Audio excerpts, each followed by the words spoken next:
Hello everyone, very good afternoon. Welcome to ARD Board. My name is Varsha Dhiman, and this is a very important session for all those aspirants who are going to appear for NABARD Grade A examination tomorrow, right?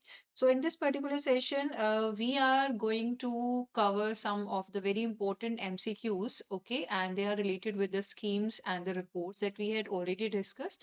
So this is a revise or the revision session, okay, last minute, like what are the important schemes related MCQs and the report related MCQs that you have to cover in this particular session. We are going to discuss about them. Yeah. Yes. Very good afternoon, Shaurya. Yeah, Radhe Radhe, Amrendra. Right. So this is the last session. Okay, you don't need to, as I already mentioned, today also I am going to take your current affairs session. So the students who are having their exams tomorrow, they don't need to attend that particular session today. They can watch it after exam. Okay. So let's start our discussion for today. Let's talk about today's very important discussion. So there are important questions, okay, related to the schemes and reports, okay, and I'll make sure that we will do all the questions with a good pace or the good speed. And wherever you feel like that voice is lacking, you are not able to understand what we are discussing here, please let me know. Okay, I'll check for the updates there, right? So here we go. Let's start. So first question is there, according to the Ministry of Agriculture and Farmers Welfare Annual Report 2024-25, what was the reported net sown area in India for the year 2022-23? Okay, so for the year 2022-23, as per the report of 2024-25, what was the area, net sown area? Okay, there is total sown area and one is net sown area.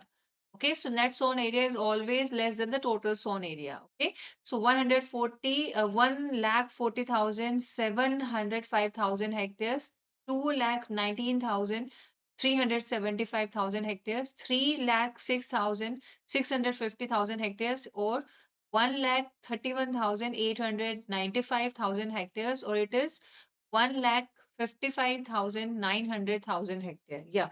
So for the first question, there are so many variations I am receiving from you guys. Okay, I'll make sure कि हम थोड़ा सा आज speed में चलेंगे, ठीक है? The right answer is option number A, given by some students, right? So right answer is option number A. Okay, so as per the report, it is 140. Okay, it can be written as 1,40,705,000 hectares, and total reported area is, so now the total reported area is 3,06,650,000 hectares. Okay, and the other options refer to gross cropped area, total geographical area, or historical cropped area in 1950 or 51. Okay, so this should be the right answer. A is the right answer. Yeah. Chalo, moving ahead. Question number second is there. According to the Ministry of Agriculture and Farmers Welfare Annual Report 2024-25, what was the approximate contribution of the agriculture and elite sector to India's gross value added at current prices during 2023-24? Okay, it is 15.3%, 17.7%, 19.2%, 21.5%, or 23.0%. We are talking about the approximate contribution of agriculture and elite sector to India's gross value added at current prices. Okay. No mazak today. Today we will focus upon more questions. Okay. So what should be the right answer for question number second? It is 17.7%. Very good. Yeah. It is 17.7%. So here it is written for you. Question number third is, according to the Ministry of Agriculture and Farmers Welfare Annual Report 2024-25, total projected Kharif food grain production for 2024-25 as per the first advanced estimate. Options are 1,557.68 LMT, 1,647.05 LMT, 1,720.45 LMT, 1,589.50 LMT, or 1,670.0 LMT. Yeah.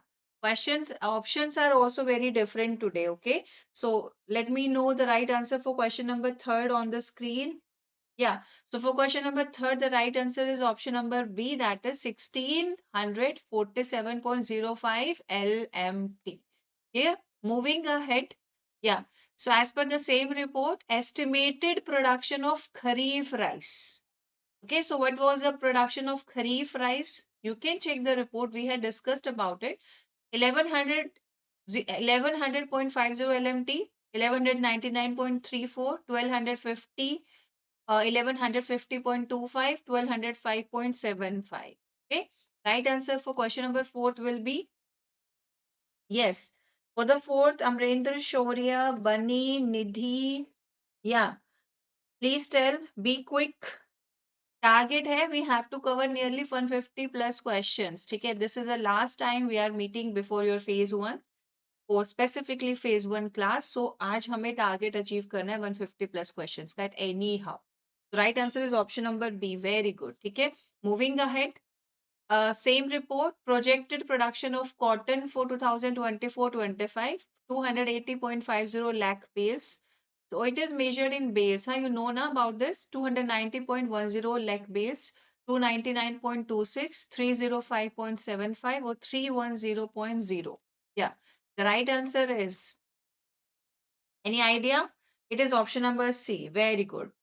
Okay, it is option number C, that is 299.26 lakh bales. Very good.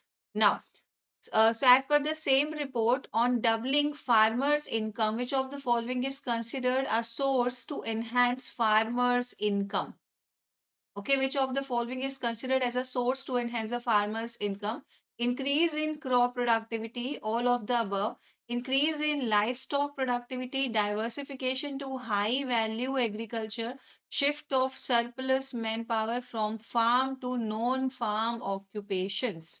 Okay, so option A, B, C, D, or E, which is the most appropriate option for question number 6? Obviously, okay, sometimes देखो all आपका बीच में भी आ जाता है, it's not always the E option. Okay, चलो. Now we are going to discuss some questions related to NABARD annual report 2024-25. अच्छा, कल NABARD funds कराया था, although I had discussed about the NABARD funds in the annual report of NABARD as well. But कल के session में से funds के नाम आप लोग एक बार रिवाइज कर लेंगे और आपने कर ही लिया होगा अब तक तो रिवाइज. ठीक है. So according to the NABARD annual report 2024-25, how many micro, small and medium enterprises were registered on the Udyam registration portal, including the Udyam Assist platform as of June 2025?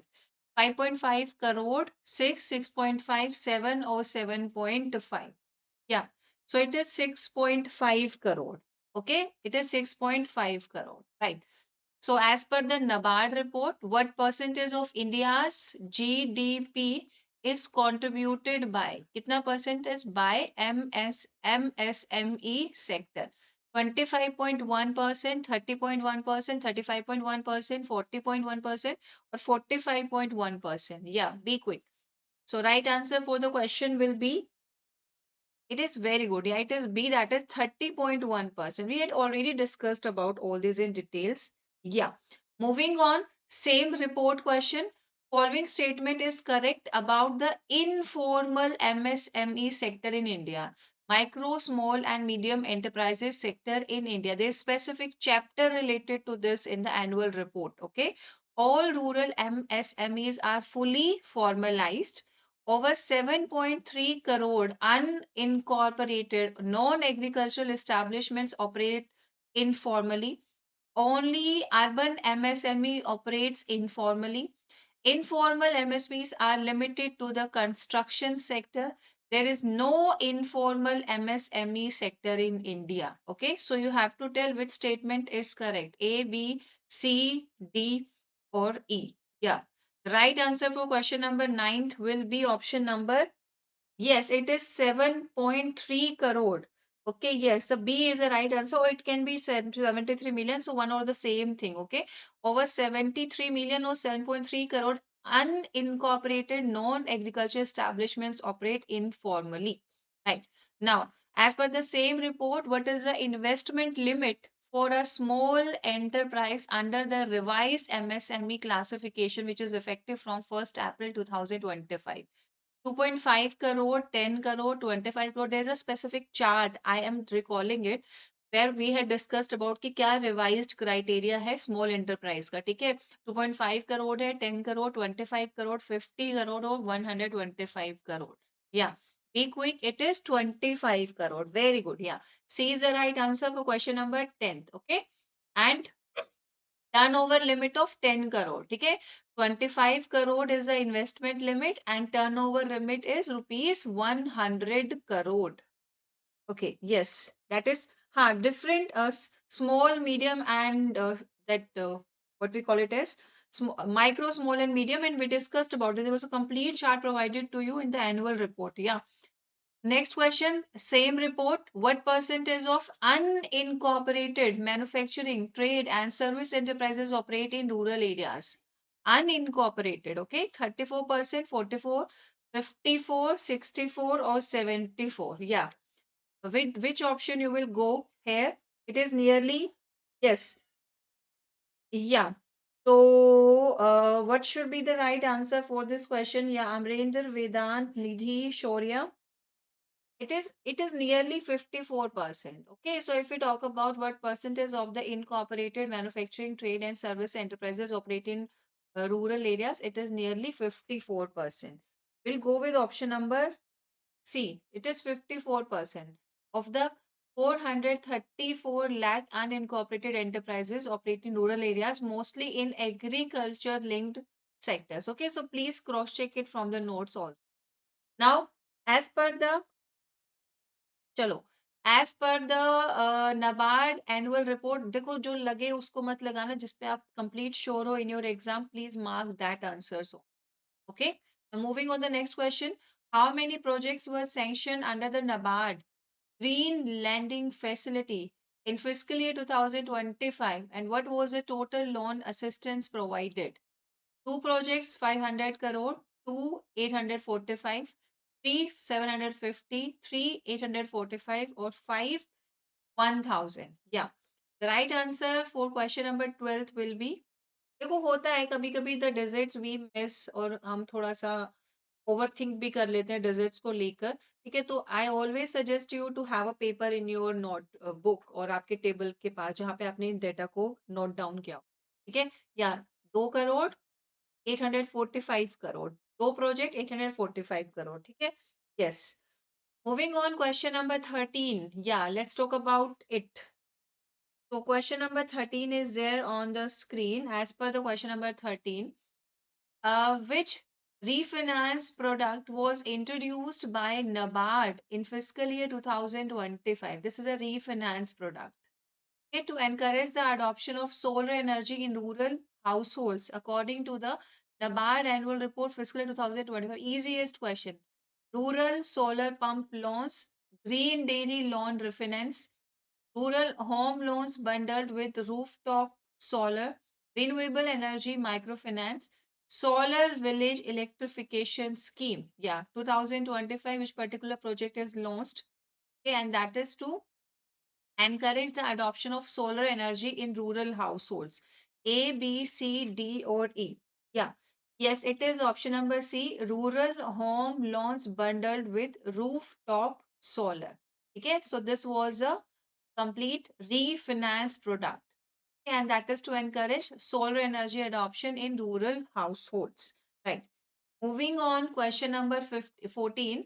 So, how many projects received grant assistance under the Climate Change Fund interest differential in fiscal year 2025, and what was the total amount?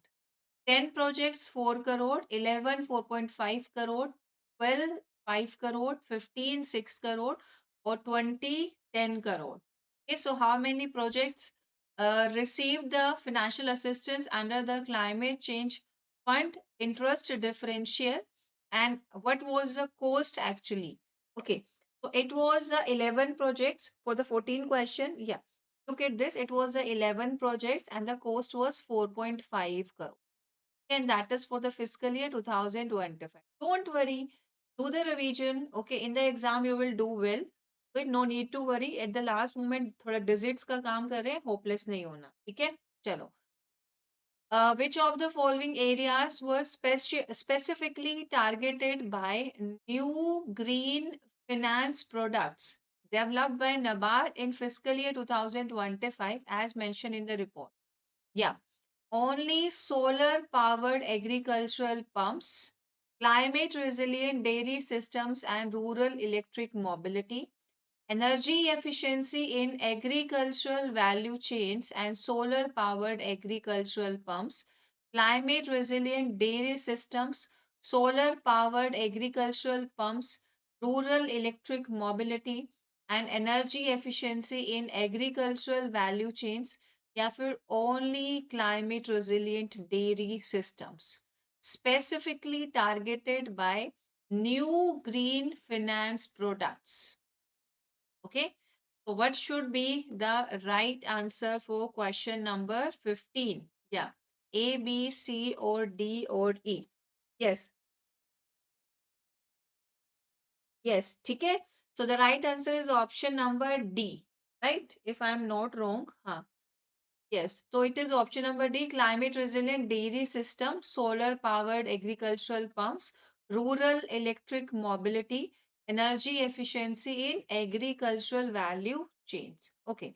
Again, from the same report, how much funding was sanctioned to the National Commodity and Derivatives Exchange, National Commodity and Dairy Derivatives Exchange for the 1 year price protection program for FPO, Food Farmers Producers Organization? 10 crore, 15, 20, 25, or 30?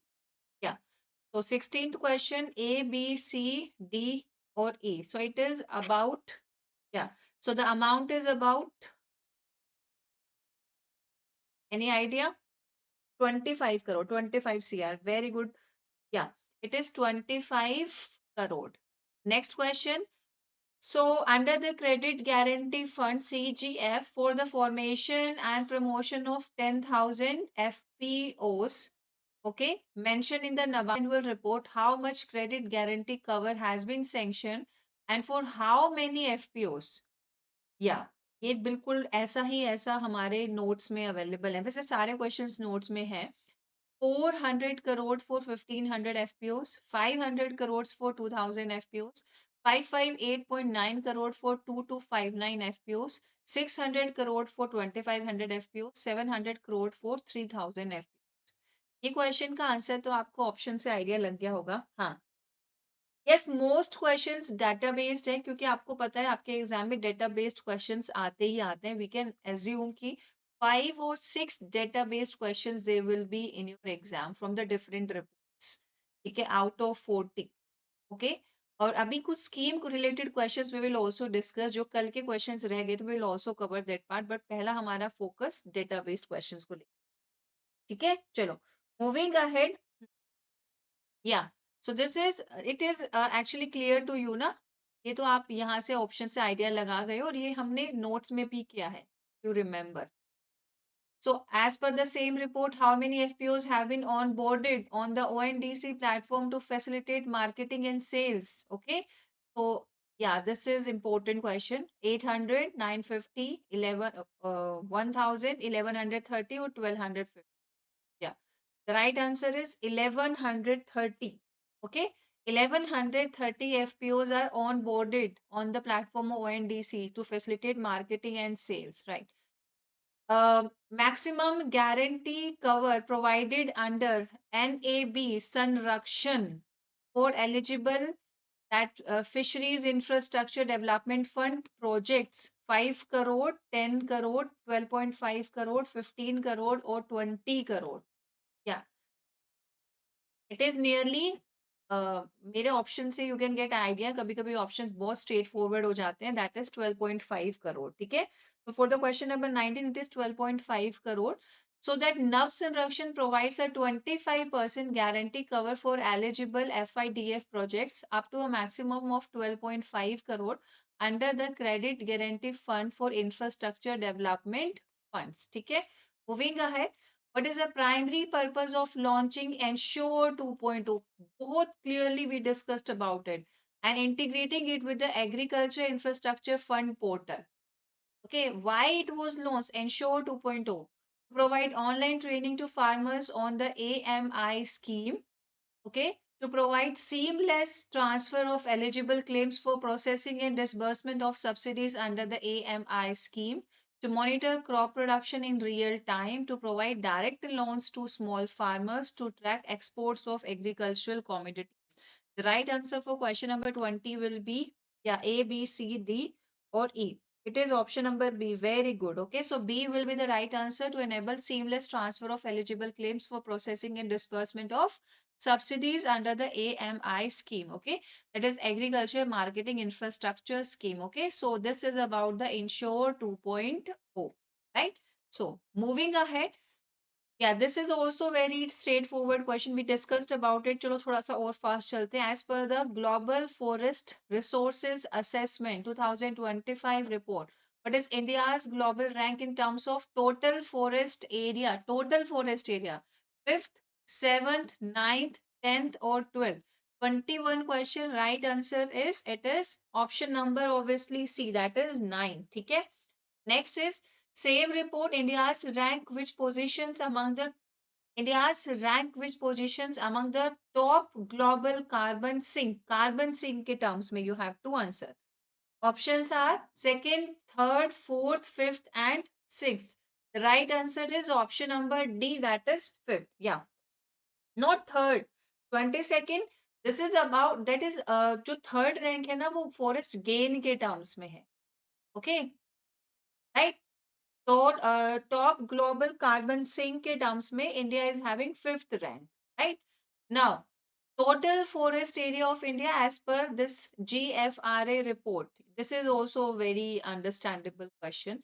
62,500,000 hectares, 70,700,000 hectares, 72,739,000 hectares, 75,000 hectares, or 80,000 hectares. Yeah, it can be lakh hectares, it can be thousand. You need to know about the first initial digits, okay? You should be aware about the initial digits. So it is 72,739,000 hectare. For 23rd question, it is option number second. Yes, clear? Yeah. Moving ahead, next question. So same report, total area of bamboo resources in India, 8.5 million hectares, 10.2 million hectares, 11.8 million hectares, 12.5 million hectares, or 15 million hectares. 24th question, total bamboo area resources in India, it is 11.8. That is option number C. Okay, moving on the next question. ठीक है, we are following the time pace, 23 minutes 23 questions. ऐसा चल रहा है आज हमारा. As per India State of Forest Report 2023, ये तो you need to have like fingertip. What is India's total forest cover in square kilometers? Okay, so as per this report, 6,50,000 square kilometer, 7 lakh square kilometer, 7,15,343 square kilometer, 7,25,000 square kilometer, 7,40,000 square kilometer. The question is about square kilometer. That only makes the difference here. Okay, so let me tell you the right answer. It is about the total forest cover. They're asking you about the total forest cover. I always mention forest area is equal to forest cover plus tree cover. So here they are asking you about the total forest cover. That is 715,343 square kilometer, which is 21.76% of the total geographical area of the country. Okay, it is of total forest cover, TFC. 7. The question is about, yeah, that's why I asked you to cross check it again. It is asking you about the total forest cover, it's not asking you about the total forest area. Okay, so total forest cover is 21.76% and total forest area is nearly approximately 25 point something. Okay. So as per the India State of Forest Report 2023, India's mangrove cover and its major concentration areas. This is very easy and understandable question. So it is 4,500 square kilometer, Kerala and Tamil Nadu, 4,992 square kilometer, Andaman and Nicobar Islands, Gujarat, Maharashtra and West Bengal, mangrove areas based, okay? 5,200 square kilometer, Odisha, West Bengal, Gujarat, 5,500 square kilometer, Andaman and Nicobar Islands in Kerala, 6,000 square kilometer, Maharashtra, Gujarat and Karnataka. Yeah, the right answer for the question will be 26th question, right answer is option number B. Okay, you can also cross check these type of questions on the basis of कि कौन से state यहाँ पे mention है. ठीक है, so mangrove covers Andaman and Nicobar Islands, Gujarat, Maharashtra and West Bengal wala region. Okay, and the right answer will be option number B for question number 26. Right, moving ahead. As per the GFRA 2025, how much carbon dioxide did the world's forest sequestered annually during 2021-22? Okay, 2.8 billion tons, 3 BT, 3.6 BT, 4 BT, or 4.5 BT. 27th question, right answer is how much carbon dioxide world's forest sequestrate annually during 2021 to 2025, right? The right answer is 3.6 billion tons. Okay, the right answer is option number C. Moving on the next question. Question number 28 is there. According the key initiatives by Government of India to enhance the forest cover section in the 2025-26 budget report. What was the total budget allocation by the Ministry of Environment, Forest and Climate Change for the year 2025-26? Yeah, so as per the budget to you might have revised a lot of times. कितना budget allocation था? 3125.96 crore, 3276.82 crore, 3412.82 crore, 3500 crore, 3000 crore. Yeah. Right answer will be option number A, B, C, D, or E. For the 28th question, let me clear. It is 3276.82 crore. Okay. Approximately can also be answered. Like you can have the options like approximately 3300 crore. ऐसा भी option आपके पास हो सकता है. Okay. So as per the budget allocation, it was 3414.82 crore, a 9% increase. Oh sorry, मैंने यहाँ पे option number B नहीं है इसका आंसर, ऑप्शन नंबर सी है. 38 के लिए option number C is the right answer. Okay, it is my mistake, I apologise for that. चलो, लास्ट ईयर जो था ये हमारा 3125.96 crore था, and now this year we observed a 9% increase. Okay, moving ahead. Yeah, so this is National Mission for Green India. Details in the 2025-26 initiative, Forest Initiatives report. How many hectares does the mission aims to expand forest and tree cover? 2 million hectare, 5 million hectare, 8 million hectare, 10 million hectare or 10 million hectare. तो कितना चाह रहे हैं हम expand करना? As per this report. Okay, as per the National Mission for a Green India, there was a 9% increase. We are expecting कि हाँ भाई 5 million तो we will do. ठीक है, ठीक ठीक लगा के 5 million तो we have to expand. Okay, the right answer for the question is option number B, 5 million hectares. Right. Moving on, another question. Question number 30 is there. So Mission Life, you know, and Forest Enhancement Initiative in the 2025-26 report. Okay, which initiative promotes tree plantation by linking it emotionally to one's mother or motherland? ये तो you can answer it without looking at the option. एक पेड़ माँ के नाम initiative. Option number D is the right answer. ठीक है, ज्यादा सोचने का नहीं, सीधा एक पेड़ माँ के नाम मदरलैंड के साथ, मदरहुड के साथ जोड़ के ट्री प्लांटेशन का जो प्रोग्राम लॉन्च किया गया. ठीक है, this is a complete data. You guys can revise it from there again. ये सब कुछ यहाँ पे mention है for you guys. Now this is a budgetary allocations. ठीक है, so you can see here this is a budgetary allocation for forest related initiative. This is a national mission for a green India. It was launched under National Action Plan for Climate Change, National Afforestation Program, regeneration of degraded forest. Okay, via SFDA, FDA, JFMC, 3-tier systems. Right. Moving ahead, mission life भी समझ में आ गया है. Now moving on the next question. ठीक है, दोबारा से forestry से let's move on the agriculture. हाँ.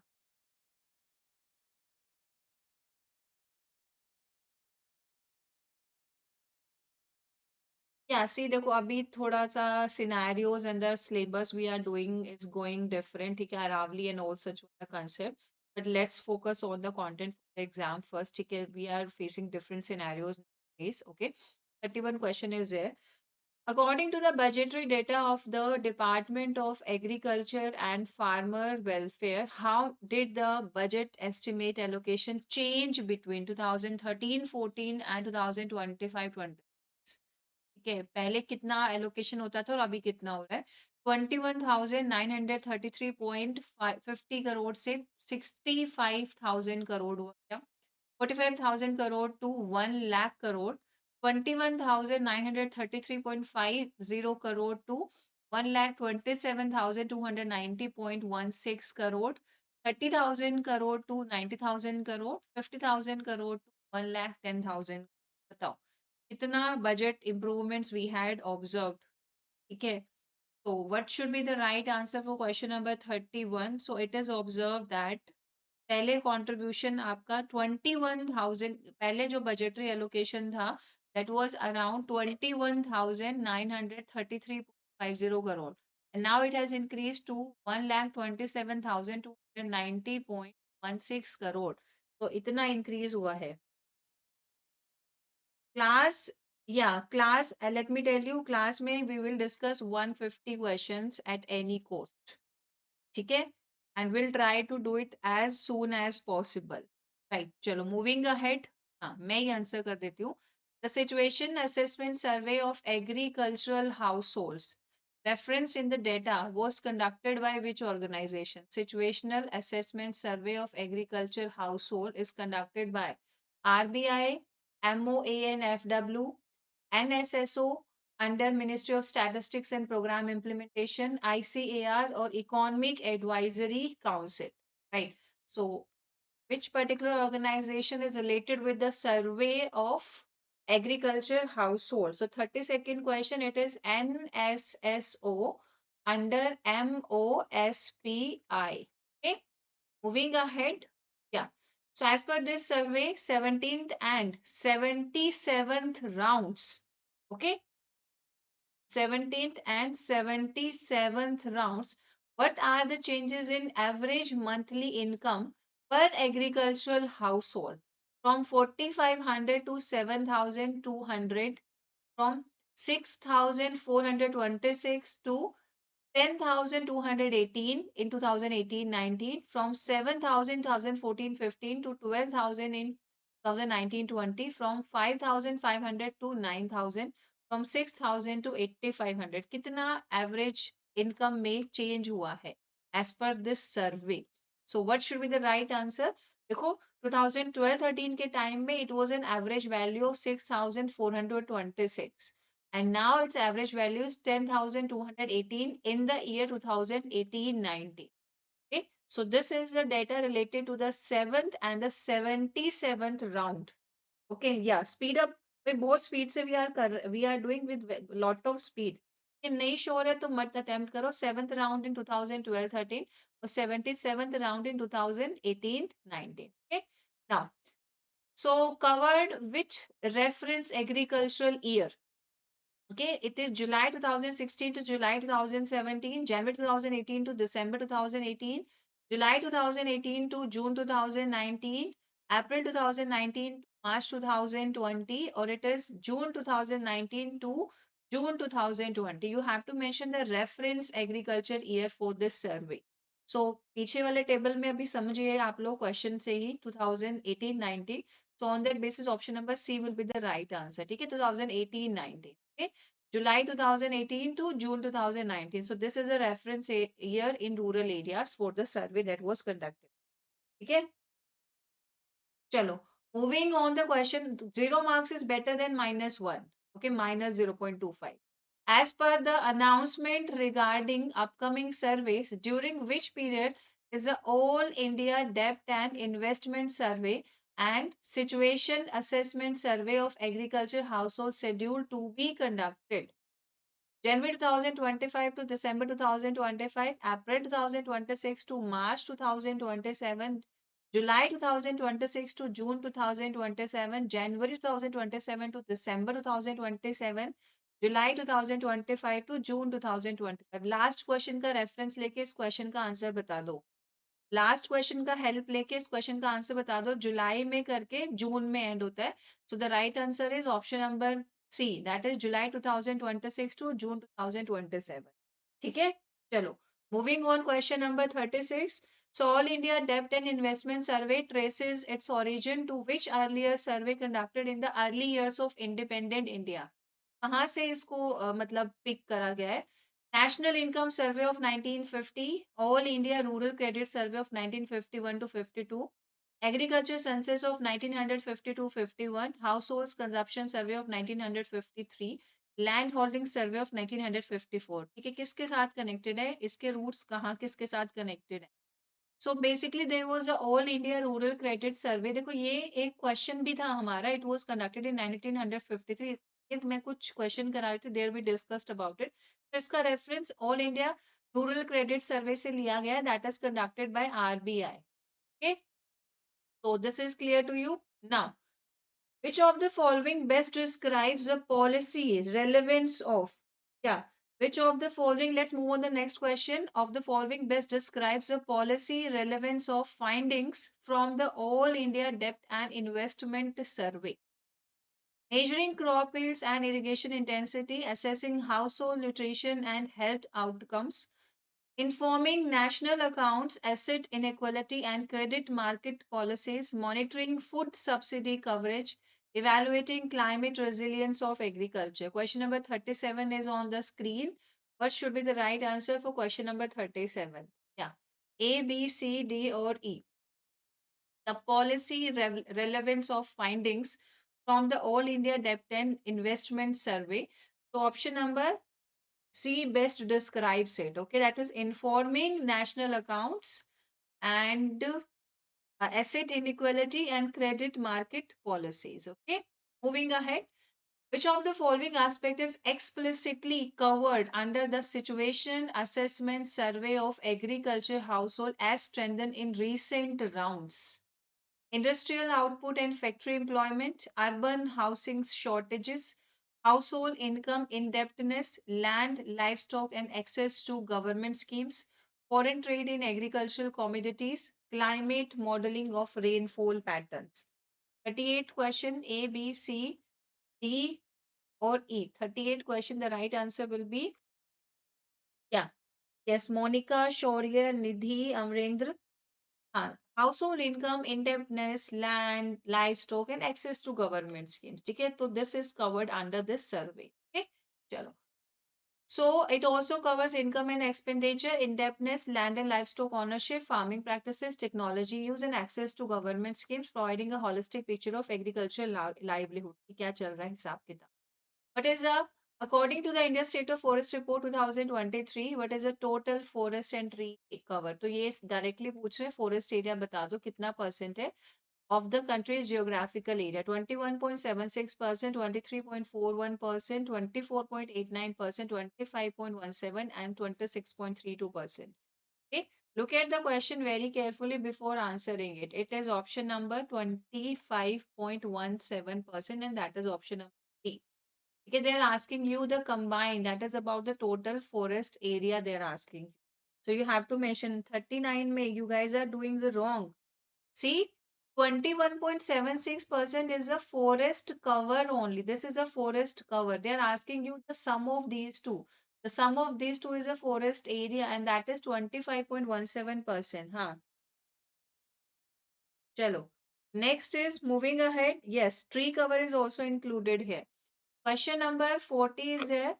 Yeah. So according to the India State of Forest Report 2023, what was the net increase in total forest and tree cover compared to the 2021 assessment? पूरा table हम पढ़ते हैं जब इसको पढ़ते हैं.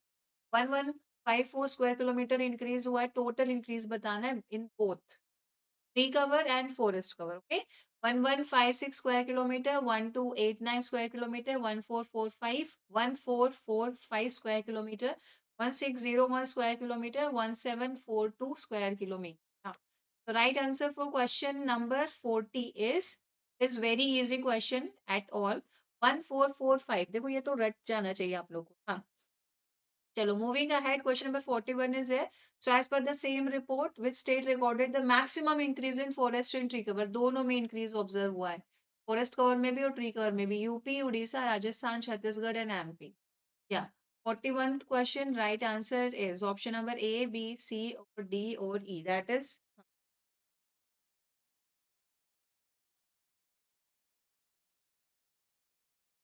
chalo, the right answer for the question will be this marathon is for all aspirants. Let's do the question, huh?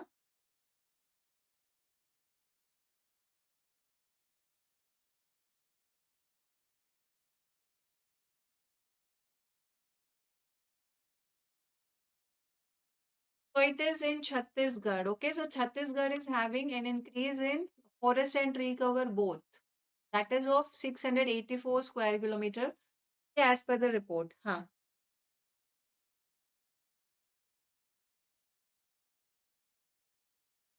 Moving on, question number 42. According to the same report, which state has the largest area of forest and tree cover combined? ये तो हमने करा भी discuss. Maximum in okay, the last question was maximum increase किस में हुआ और this question is सबसे ज्यादा area किसका है. The questions are different. Increase कितना हुआ last year के report के data से and which particular state is having the highest or the largest area under these two. ठीक है, options are Arunachal Pradesh, Madhya Pradesh, Maharashtra, Chhattisgarh and Orissa. These two are the different questions. Okay, first में हमने increase बोला था, इसमें हम total area कितना है, largest किसका है, तो that is in MP, Madhya Pradesh. Yeah. Which union territory or state has the highest percentage of forest cover relative to its geographical area? ये उसका geographical area है और geographical area का maximum area forest cover का है. That is having forest area plus tree area. कौन से state and UT we are talking about? Mizoram, Andaman and Nicobar Islands, Arunachal Pradesh, Lakshadweep and Nagaland. Okay. So it is about Lakshadweep. Okay, Lakshadweep, still Lakshadweep pe human interference is less and it is having nearly 91.33% forest cover. Okay, yeah. What is the total mangrove cover in India? 4321 square kilometers, 4278 square kilometers, 4992 square kilometers, 5104 square kilometers, 5389 square kilometers. So for the 44th question, the right answer will, yeah, 4. Okay, I'm giving you a hint. The first digit that is 4. The right answer is option number C. Okay, 44, it is 4992. Okay, it is 4992 square kilometer. Go through the notes, huh? I had provided this in your notes, even though first master class, in the first master class, we had discussed about it. Okay, moving on, question number 45, right? You have to mention estimated total carbon sink in India's forest. This is one of the easiest question we 6104 MT, 8204 MT, 7285.5 MT, 5367.8 MT, 9512.6 MT. Yeah, A, B, C, D, or E. 45th question, the right answer is how many carbon stock is sinking into the India's forest, okay, reflecting which is reflecting the increase over the previous assessment. So that is nearly 7285. The 4992 is the right answer for the last question, and for this question it is 7285.5 m. Okay, 4285.5 mt. C is the right answer for the question. Okay, so now we are on the question number 46.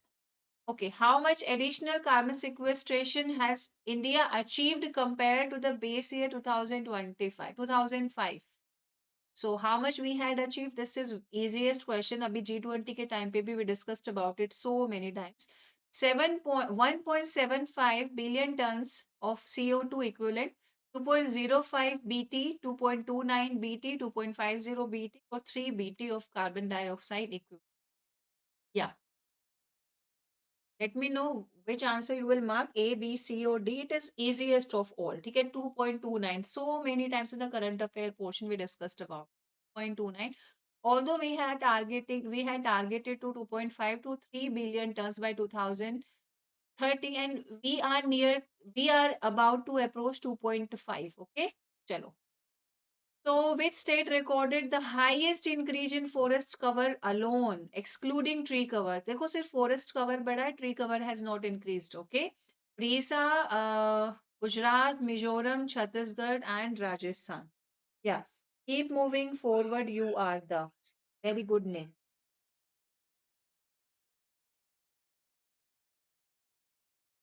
Samyak Deshpande. Batao.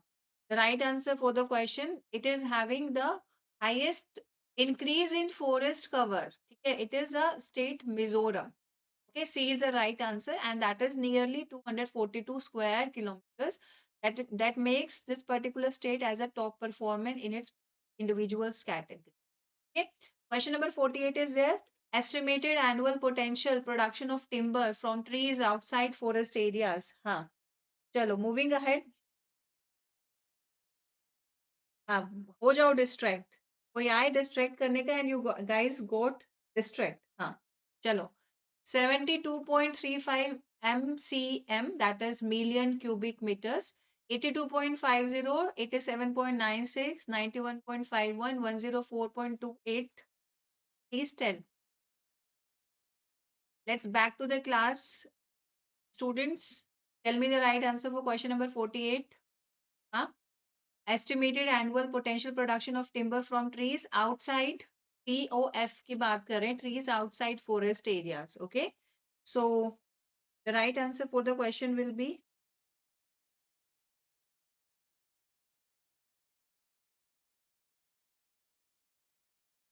let's talk about it. Don't discourage or distract anyone. Give me the right answer for the question. 48 के लिए right answer क्या रहेगा?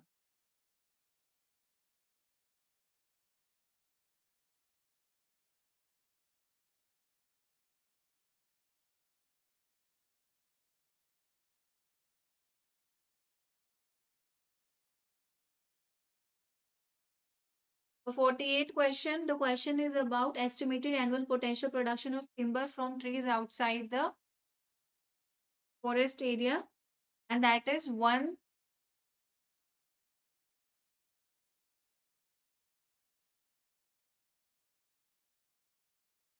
मैं भी distract हो गई इस question time तो आप लोगों के साथ.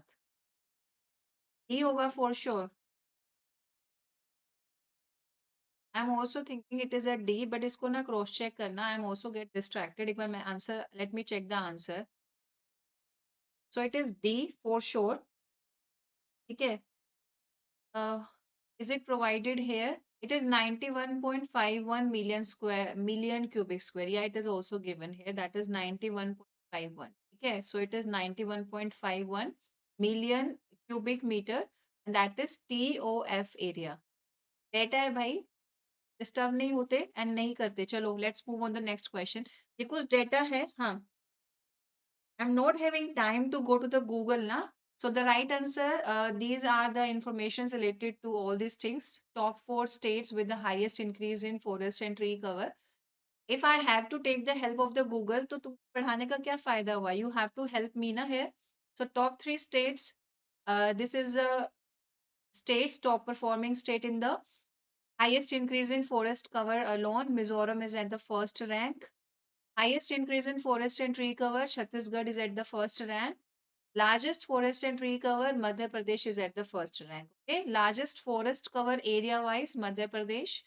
And if we talk about percentage of forest cover, that is Lakshadweep's 91.33%. UT is Lakshadweep. Mizoram is in the, if we are talking about the states, 19 states in UT have more than 33% of their geographical area under forest cover. And 8 states in UT have more than 75%. Total mangrove cover is 4992 square kilometer, already discussed. This sub we had already discussed. Okay, this one is already discussed in a question now. Now back to the another set of questions. Okay. So yeah, let's talk about the another question. We have question number 49 here. हम 1 minute पीछे हो गए. Now the time is 2:50 and we are on question number 49. According to the third advanced estimate of area and production of horticulture crops, for the year 2024-25, what is the estimated total area under horticulture crop in India? Okay, so this one was discussed latestly. पूरा discuss करा है. गलत बताया तो पिटाई खाओगे. 28.086 MHA, 29.086, 29.488, 30.055, 31.488. Yeah, right answer for question number 49 will be A, B, C, D, or E. That is option number C. Yeah, C is for sure. Very good. Yeah, 29.488 million hectares. Okay. So the same assessment, by how much did the total horticulture production increase compared to the previous year? 20.311 MT, 12.744 MT, 13.488 MT, 14.311 MT, 15.05 MT. Right answer for question number 50 will be A, B, C, D, or E.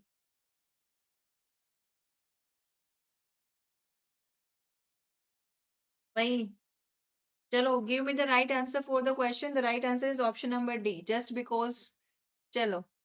Question number 50 के लिए right answer will be option number D. That is 14.31111 MT. Yeah, 51. अब हम on the track हैं again. What is the estimated total production of horticultural crops?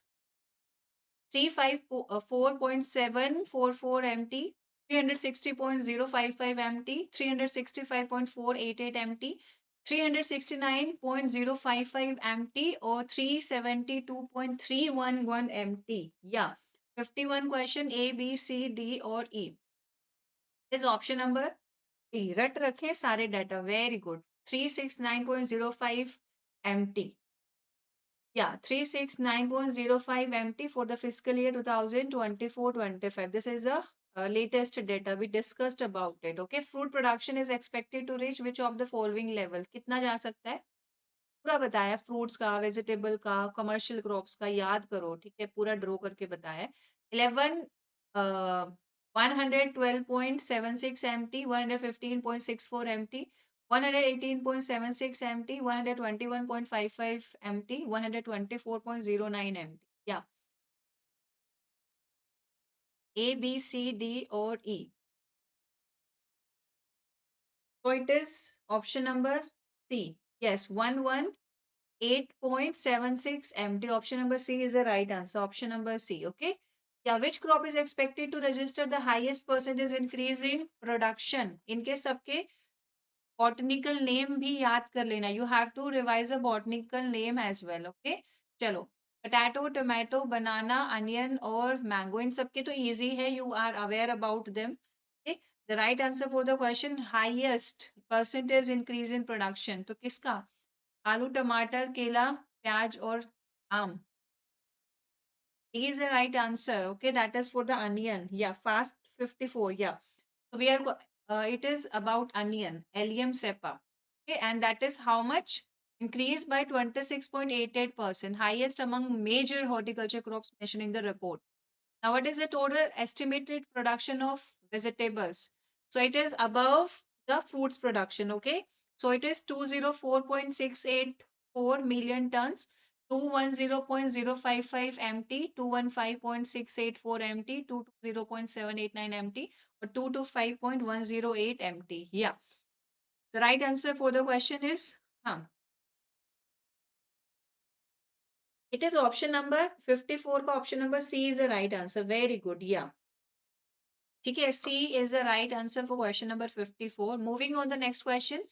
Total estimated production of A, that is MAP actually, na? Medicinal and aromatic plants, production of aromatic and medicinal plants. So CMAP is at Lucknow. Okay. So 0.726 MT, 0.741 MT, 0.781 MT, 0.812 MT. This is 0.855 MT. What is the estimated production of MAP as per the third advanced estimates of area and production? The right answer for the question will be option number A, B, C, D, or E. It is 0.781 MT. Yeah, very good. Okay, option number C is the right answer. Yeah. Chalo, moving ahead. Okay. So last year it was 0.726 MT and now it has increased. Okay, it is now 0.781 MT. Now, what is the projected total production of spices, masala? 11.984 MT, 12.103 MT, 12.484 MT, 12.503 MT, 12.781 MT. How much? Option A, B, C, D और E. सपने में भी data ही दिख रहा होगा ना आजकल तो. चलो. Moving on the next question. थोड़ा commentary is जरूरी during the hours, otherwise you guys get bored. So D is the right answer for the question. That is 12.503 MT. Okay, 12 point, no, 56 question. The right answer is, if I'm not wrong, that is 12.503 MT. Marginal increase over the previous year. Spices production के case में. Okay. Okay. So as per the same data, which of the following fruit was specifically mentioned as a contributor to increased food production? इसके production की वजह से total production improve हुआ है fruits का. Apple, lychee, banana, pineapple और pomegranate. Whom you want to give the credit for the increase in the production of fruit this year as per the third advance estimate? Okay. Yeah, this is because of bananas. हाँ, देखो, target, we are on this. Right answer for the 57th question is banana. Let's move on to another question. Yeah. So after that, we have mango, watermelon, jackfruit, mandarin, papaya, and guava. These are the major contributors to highest fruit output this year. Okay.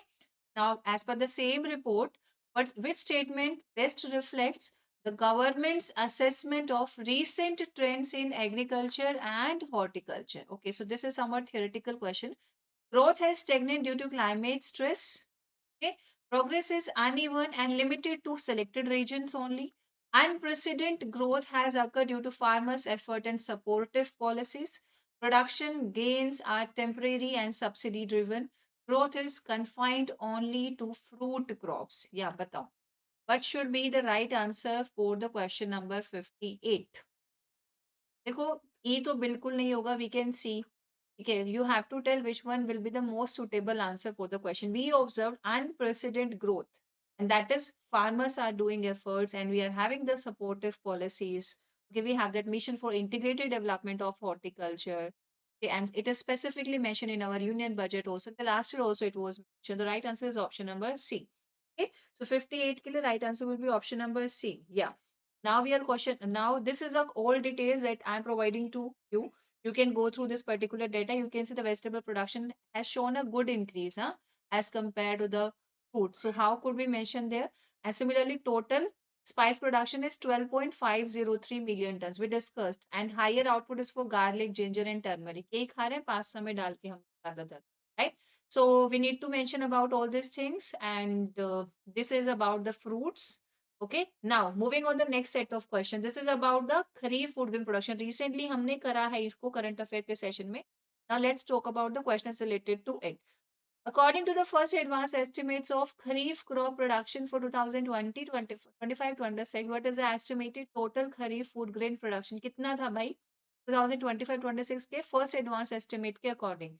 168.92 million tons, 170.46 million tons, 173.33 million tons, 176.05 million tons, or 178.60 million tons. Okay. So we are on question number 59, and what should be the right answer? And the students who are there in the class, you have to like the session as well, okay? So please tell the right answer for the question. Be quick. Yeah. So it is about the right answer for the question. Total production, total Kharif production, it is 173.33 million ton, and that is your option number C, right?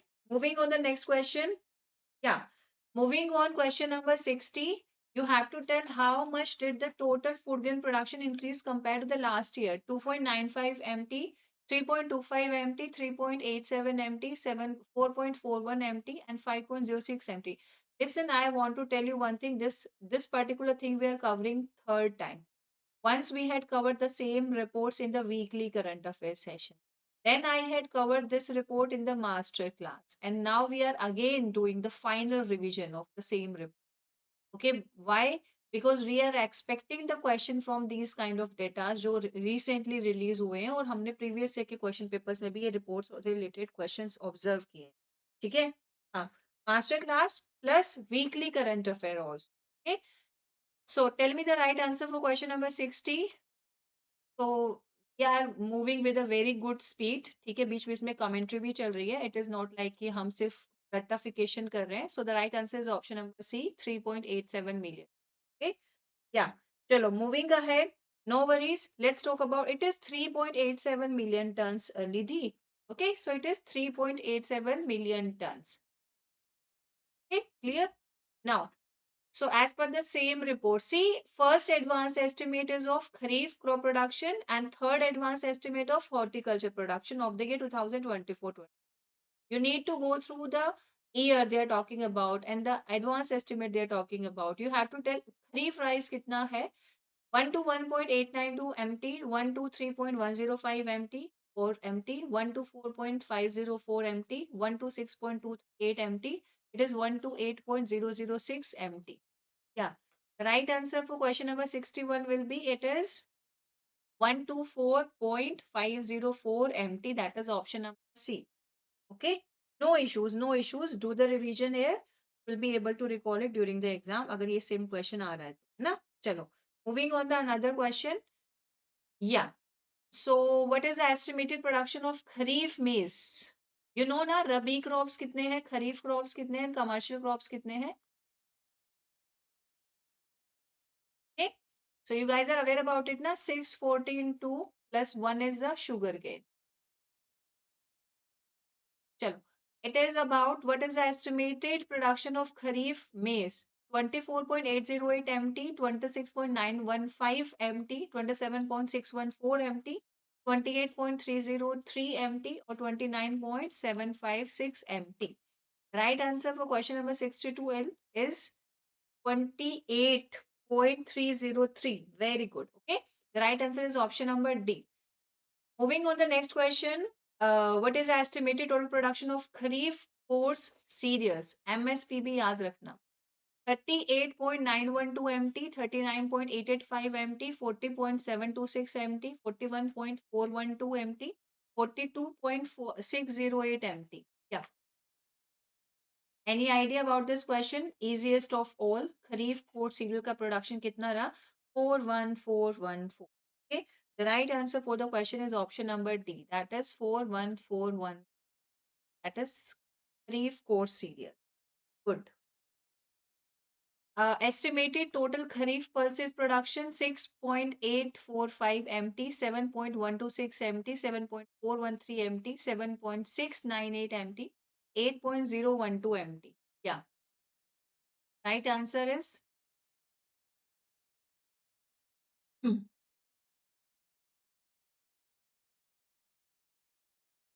Chalo. Let's do the question, huh? Okay, you are doing PhD. Very good. Which subject? Okay, you guys are from agriculture background, right? Most of the students who are preparing for NABARD, they are from agriculture background, isn't it? It is 7.413. That is option number C. Okay, so C is the right answer for the question. Yeah, moving on the next question. So, which pulse crop has the highest estimated production? Urad, moong, tur, lentil, or chickpea? And we are targeting also this particular crop. हम चाह भी रहे हैं कि इनका production बढ़ जाए. ठीक है, so हमें import ना करना पड़े. हाँ. Okay, travel and tourism department. All right. Yeah. So it is tur or arhar. ठीक है, the right answer for question number 65 is option number C. Right? And that is the highest estimated production at 3.597 MT over the previous year, right? Now, what is the estimated production of cotton? You all are aware about the cotton, right? 26.804 million bales, 27.916 million bales, 28.504 million bales, 29.15 million bales, or 30.108 million bales. Yeah, it is 20. बताओ next digit क्या होगा 20 के बाद 7, 6, 8 और 9. It is 29.215 million bale. Okay, moving on question number and each. Yeah, so here when we talk about the cotton, the weight of each bale is nearly 170 kilograms. Okay, now you have to tell which of the crops recorded the highest absolute increase in production compared to the previous year. So which shows the highest absolute increase in production compared to the previous year? Rice, maize, groundnut, sugarcane and soya bean. सबसे ज्यादा किसमें increment हुआ है? तो A, B, C, D और E. Yes, it is in sugarcane. ठीक है. So it has increased by 21.003 MT, which is the highest, higher than the increase recorded in rice, that is 1.732 MT. मेज 3.495 MT and peanut, ठीक है, सबसे ज्यादा हमारा है शुगर केन में, एंड सबसे कम अगर लोवेस्ट की बात करें as per the options given it is in the peanut, that is 0.681 MT. Okay, so this is all data. You can go through all those data. It was released on 26th of November, जब हमारा उसी time पे ही और datas भी चल रहे थे, उस दिन हमारा करंट अफेयर का भी सेशन था. We had discussed about all these things. ये सारा data एक बार देख लेना. You will be provided with all the notes. Only board के application से you can check the notes, and as well as you can connect with me on my Telegram also. And आप लोग को याद है ना, you know ना promise that you had made to me, ठीक है? Whatever the questions you see in tomorrow's exam, you have to share the at least the basic term कि कौन से टॉपिक से क्वेश्चन था ऑन द टेलीग्राम, ठीक है? हाँ, या गन्ने का juice. Okay, moving on the next question. So as per the year and review 2024, हाँ, as per the year and review 2024, Department of Animal Husbandry and Dairying, ये भी डिस्कस किया था हम लोगों ने. What was the contribution of livestock sector to total agriculture and each sector gross value added in 2022? 24.38%, 26.10%, 28.75%, 30.23%, or 32.50%. Right answer for the question will be, yeah. So the right answer for the question number 68. It is, hmm,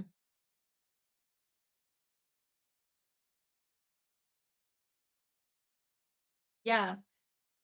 सभी है deal के participate. The students who are going for exam tomorrow, you all are the carriers, ठीक है, सभी carrier हो उस deal में, सबका इक्वल कंट्रीब्यूशन है. You can share me personally, you don't need to public it, वो मैं कर दूंगी public. You can share me personally also, ठीक है. या चलो, I will not disclose your names even. चलो, done done.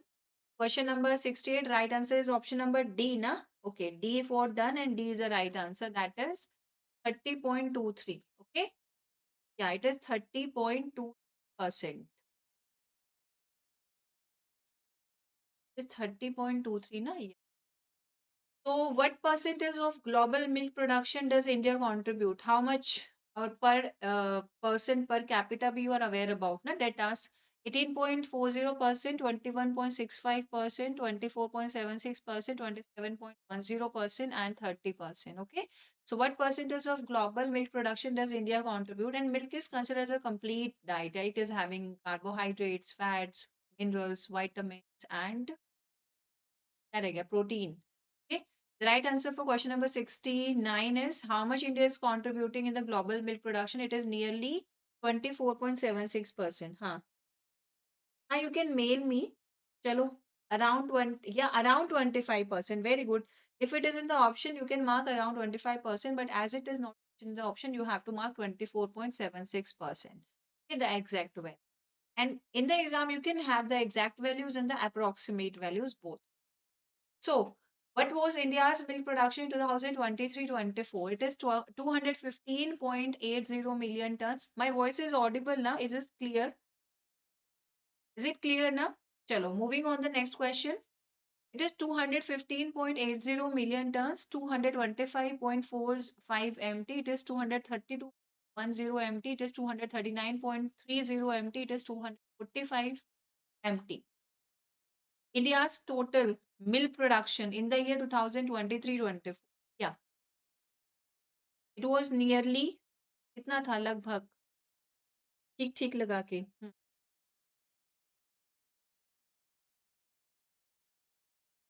Hey, I'll call you. But please do the exam first, okay? Do give your best exam, phase 1, phase 2. Okay, chalo. For this particular question, let's talk about the question. Let's be focused. Don't distract. We are on a good pace. So 239.30 MT. A is the right answer. Okay, 239.30. Currently, it is 247. No, it is या currently it is 247, जो latest एक report के through हमने भी करा है, but it was about the India's milk production 2023-24 as per the year end review report of 2020. You might get confused here, but please do check of all the things. Okay, what is India's global rank in egg production? First second third fourth and fifth, बिल्कुल सीधे सीधे option दिए हैं. Doesn't mean कि exam में भी ऐसे ही होगा, ए के साथ फर्स्ट होगा, ए के साथ सेकंड भी हो सकता है. Okay, so please read all the options very carefully before answering these kind of questions. So for the egg production, India's rank is second. For the milk production, India's rank is first. Okay, moving ahead, question number 72. Which technology used to produce female calves with up to 90% accuracy? We discussed about it. It is EMT, it is AI technique, it is SSST technique, it is cross breeding technique, or it is genome editing technology. Very easy question. Concept based question. Yeah, after China. 72, the right answer is option number C. Okay.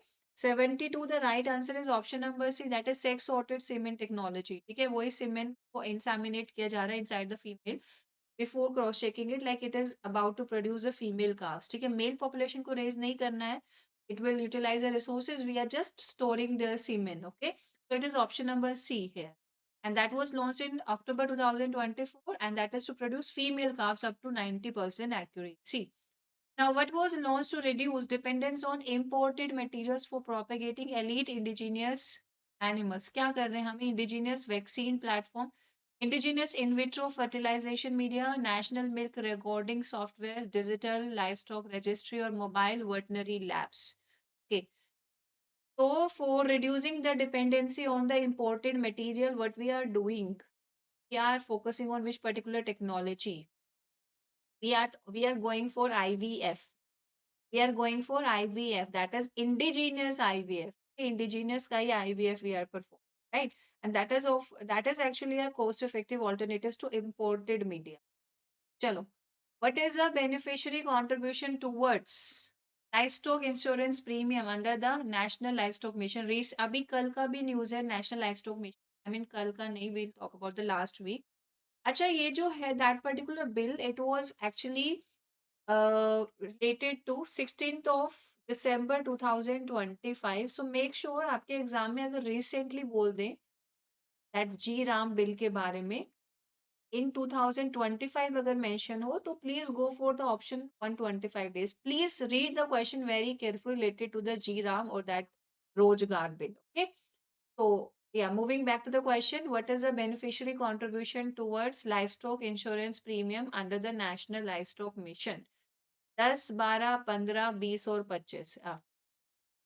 What should be the right answer for the question?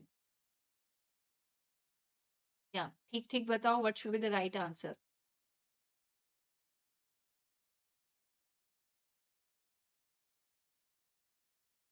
It is around 15%. Okay, so C is the right answer. You guys are marking B also. Make sure you guys will, yes. So the right answer is about this particular, that is 15%. Okay, the National Animal Disease Control Program, that is NADCP, targets eradication of FMD and brucellosis by which year? So many times we discussed about 2025, 27, 28, 30, 35. ये कुछ years हैं that you should be aware of. अब तक का target हम खुद को देके चल रहे हैं that we will fully eradicate FMD and brucellosis. Yeah, right answer for the question. Let's go ahead. Let's talk about the another question. Distract नहीं होना है, नहीं करना है. Give me the right answer for the question. It is 2030.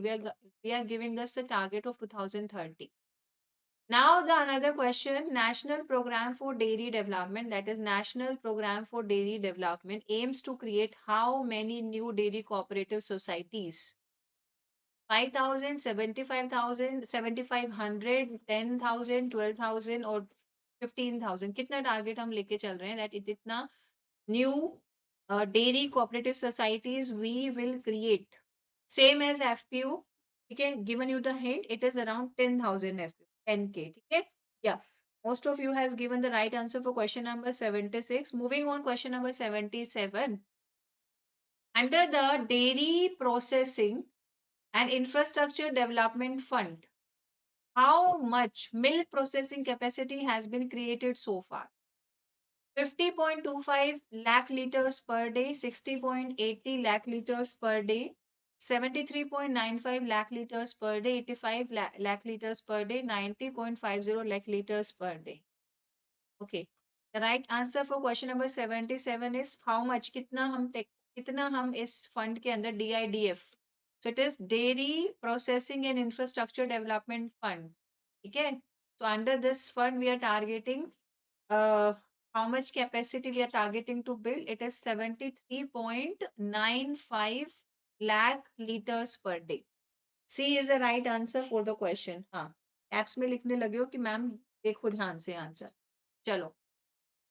So, Animal Husbandry Infrastructure Development Fund provides what interest subvention? 1% per annum, 2% per annum, 3% per annum, 4% per annum, or 5%. Yesterday, I was taking a session on the funds, and that time also I discussed about it. If you attended that, if तो कितना percent interest subvention है beneficiaries को under the Animal Husbandry Infrastructure Development Fund. Okay, so it is 3% per annum. 3% है. Okay, चलो. Now, which scheme provides interest subvention on working capital loans for dairy cooperatives and FPO? Rashtriya Gokul Yojana, Dairy Infrastructure Development Fund, supporting dairy cooperatives and FPO, National Livelihood Mission, National Milk Recording Program. Yeah, so as per this report, which scheme provides interest subvention on working capital loans for dairy cooperatives and FPO? So it is option number A, B, C, or D. We just discussed about it. Okay, so it is option number C. हाँ, कल recording session दिखा था, no issues. Recording ज्यादा सही चल रही है, like you can speed it up by 1.5 और वॉइस में कोई ब्रेक भी नहीं आता फिर. Two is a right answer. I also cross check my videos sometimes. Yeah, you can cross check this particular data here. It is mentioned that is egg production as this compound agriculture growth rate is compound annual growth rate is 6.87%. Meat production compound annual growth rate is 4.85%. Second in egg production, 15 meat production. ठीक है, per capita milk कितना है? It is 471 gram per day in India as per this report. Okay, as per this wala data. And 30.23 as per 2023. You need to know about which particular data we are talking, like किस year के data की हम बात करें. On that basis you have to answer.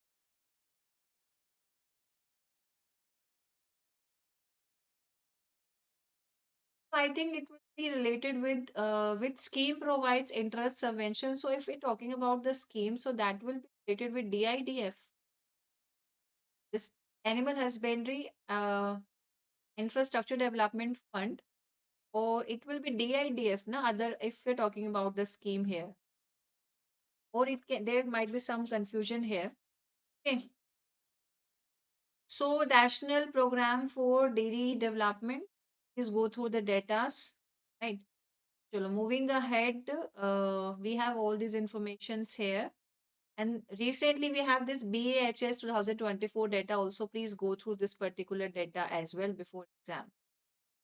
Now, 10th Agriculture Census 2015-16. Percentage of female operational land holders in 2015-16. According to this particular data. Yeah, the right answer for the question, just give me 1 minute to have a sip of water. You can also have water. Transparent bottles may you can carry water, okay, during your exams.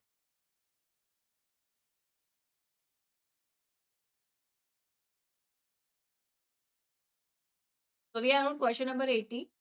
And you guys can also have to carry a ball pan with you, right? Chalo. What was the question? Percentage of female operational landholders in 2015-16, 11.57%. 12.79%, 13.87%, 14.52%, or 15.10%?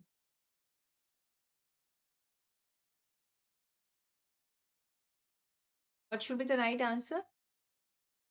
It is 13.87. Pakka?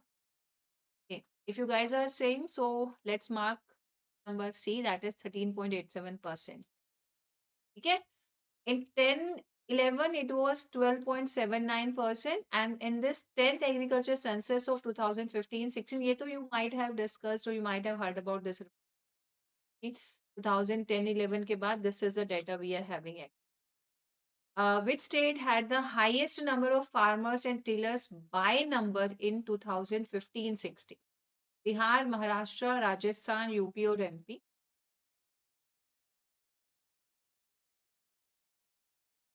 चलो, moving on the next question. Yeah, so कौन सा state में सबसे ज्यादा है भाई? बताइए. Highest number of farmers and tillers by number.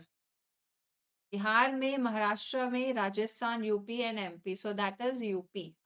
Your UP. So that is around 16% of the total. Total operated area in India in 2015-16 कितना था? 138 MHA million hectares, 146 157.14 million hectares, 159.59 million hectares, or 165.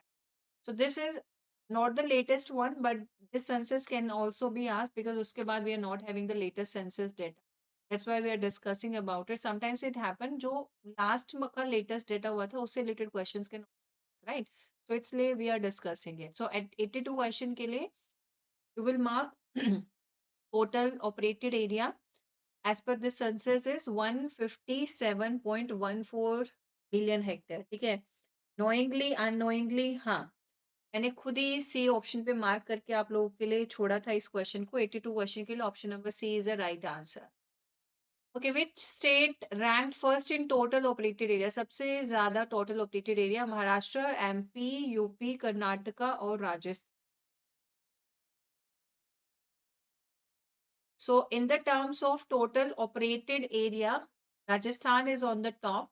After it, it was Maharashtra and then it is you. Okay.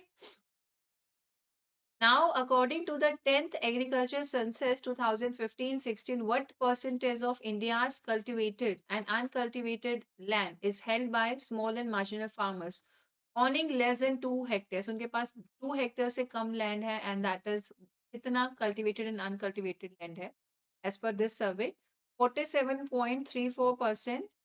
Another option is 63.15%, 71.82%, 86.21%, or 91.04%. Yeah.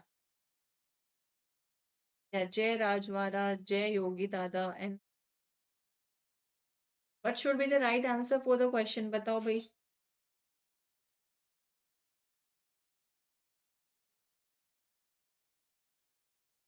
So for the question number 84, the right answer is it is around 86.21%, and that is in your option. Okay. What percentage of India's cultivated and uncultivated land is held by small and marginal farmer? अभी अगर बात करें तो it is around 86.21%, less than 2 hectares. 2 hectares से भी कम इतना percent है land जो होल्ड कर रहे हैं.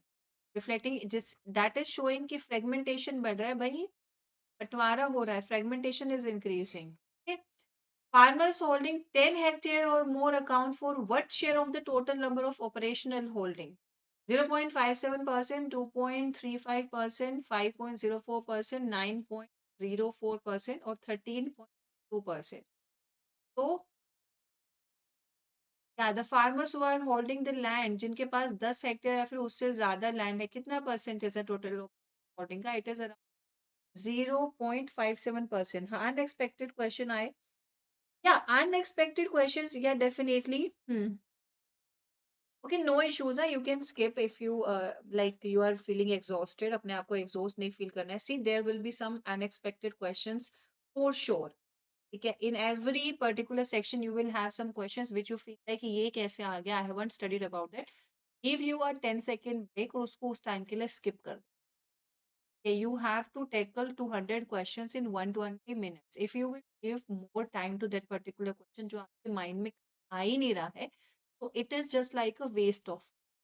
ठीक है, अभी maths reasoning and quants question you can give a try, like you might have aware about the formula, you might have aware about trick, आपने वो टाइप पढ़ा है तो you can give you the minute there. But in the questions which are so direct and you are not getting the particular thing, please skip the question because negative marking. So the time is limited. Okay? Yeah. Sare, I'm not saying you to skip all the questions. I'm saying the questions which is like beyond your imagination, which is going above from your head.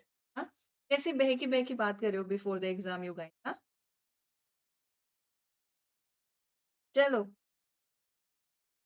Yeah, where you can do like इनमें आप elimination नहीं लगा सकते हो. When the questions are data based, you cannot apply the elimination there. You can apply the elimination in the scheme based question, in the theory based questions. You cannot apply the elimination on this data based question. चलो, let's talk about it. Right answer is option number A. Like I can understand like tomorrow you guys will have your exam and you are having nearly how many hours left? You can start the countdown also. So it can happen. चलो, let's continue. Maybe break चाहिए होता है बीच में distract करने के लिए. अभी हम दो क्वेश्चन पीछे चले गए हैं. What was the average size of agricultural land holding 2015-16? 0.95 hectare, 1.08 hectare, 1.15 hectare, 1.3 hectare, 1.50 hectare. खुद को फिर स्पीड अप करना पड़ेगा. So let's talk about it. Move on the next question. ये हमने डिस्कस किया हुआ है in our theory classes में भी कुछ ऐसा था that time we discussed about it. ठीक है. So 2015-16 के टाइम पर like 10 years before it was around 1.08 hectare और अभी ये less than 1.08 भी हो गया है. हाँ, चलो, let's do the question. हाँ. Which state recorded the highest average size of farm holdings? Rajasthan, Madhya Pradesh, Nagaland, Maharashtra and Gujarat. अब एग्जाम में तो you guys have to face 200 questions. वो तो I am dictating here, I am reading your comments, I am doing the extra commentary, इसलिए थोड़ा time taking is the things going on. In the exam you have to cover 200 questions in 120 minutes. So your time management is very important. Okay. And like you have to go through the 200 questions ना, like attempt तो 200 questions कोई नहीं करेगा, that is not possible at all, कोई नहीं करेगा. ठीक है, but you have to go through all the questions ना, ताकि बाद में ये ना लगे यार लास्ट के 5 क्वेश्चंस तो कोई बता रहा है कि बहुत अच्छे क्वेश्चंस थे, उसके बाद and it will be like कि मेरे को दोबारा टाइम थोड़ा ना मिलेगा. So you have to go through each and every question that they will be provided to you in the exam. Yeah. So 2087 question, the right answer is it is in Nagaland. Okay, that is. So this particular state is having the people who are having the highest average size of farm holding and it is around 5.06%. Okay. Now, so as per the same census, which state witnessed the sharpest fall in the number of operational holdings? सबसे ज़्यादा गिरावट हुई है Kerala, Goa, Manipur, Meghalaya, Nagaland. Right answer for the question will be Goa experience. तो गोवा तो अभी भी news में था. ठीक है, so it has experienced the sharpest decline in the number of operational holdings while Manipur had the lowest annual over lowest number over. ठीक है, मणिपुर में सबसे कम, गोवा में सबसे ज्यादा. Now semi medium and medium operational holding, that is in the range of 2 to 10 hectares, accounted for what share of the operated area? That is 13%, 31.45%, 28.17%, 43.61% and 47.4%. This question is quite easy. Okay, so you have to tell how many individuals actually they are having the semi medium and medium operational holding of the land. Okay, कितना percent share है operated areas का? It is around 13.22, 31.45, 38.17, 43.61 or 47.3. हाँ, 100 तो merit session में भी nobody will attempt. कोई नहीं करेगा 100. 100 questions means like uh, it's like you are giving some negative questions, na negative marking you are about. 100% nobody, na. That's why you can see the cutoffs of the last few years. Okay? Right answer is option number D for the question. You need to attempt good number of questions with accuracy. That is your target. Okay. So it is 43.67% of the operated area despite forming 13.22% of the holdings. Okay, so area is 43.61% of the operated area and holding is 13.22%. Moving ahead, let's talk about another question. ये statement based question है. Let's see uh, your concepts. Which of the following statement correctly describes the share of cultivated and uncultivated land held by small and marginal farmers owning less than 2 hectares of the land? They hold less than 50% of the total cultivated and uncultivated land. They account for about two-thirds of the cultivated and uncultivated land. They control over around 75% of the cultivated and uncultivated land. They hold around 86.31% of the cultivated and uncultivated land. They account for more than 95% of the cultivated and uncultivated. Okay? A, B, C, D, or E just discussed. So on the specific information that we had already covered, you have to answer the question. Yeah, it is not B, it is around D. Exact data is given to you. Na? It is around 86. See, two-third. And here it is given 86.23. So it will be the right answer. Okay. So two-third means to say 66%. And it is around 86.21%. Right answer will be option number D. Okay. होश में रह के answer करो. हाँ चलो. The right answer will be option number D. ये कुछ data है, you can read it if you want. चलो. Which vegetable remained the top contributor to vegetable gross value of output at constant prices throughout 2011-12, 2023-24 as per the statistical report on value of output from agriculture and elite sector? ये report भी we had discussed. तो कौन से vegetable को top most vegetable का दर्जा मिला है? टॉप मोस्ट कंट्रीब्यूटर कौन है? अनियन है, टमाटो है, पोटैटो है, ब्रिंजल और कैबेज है.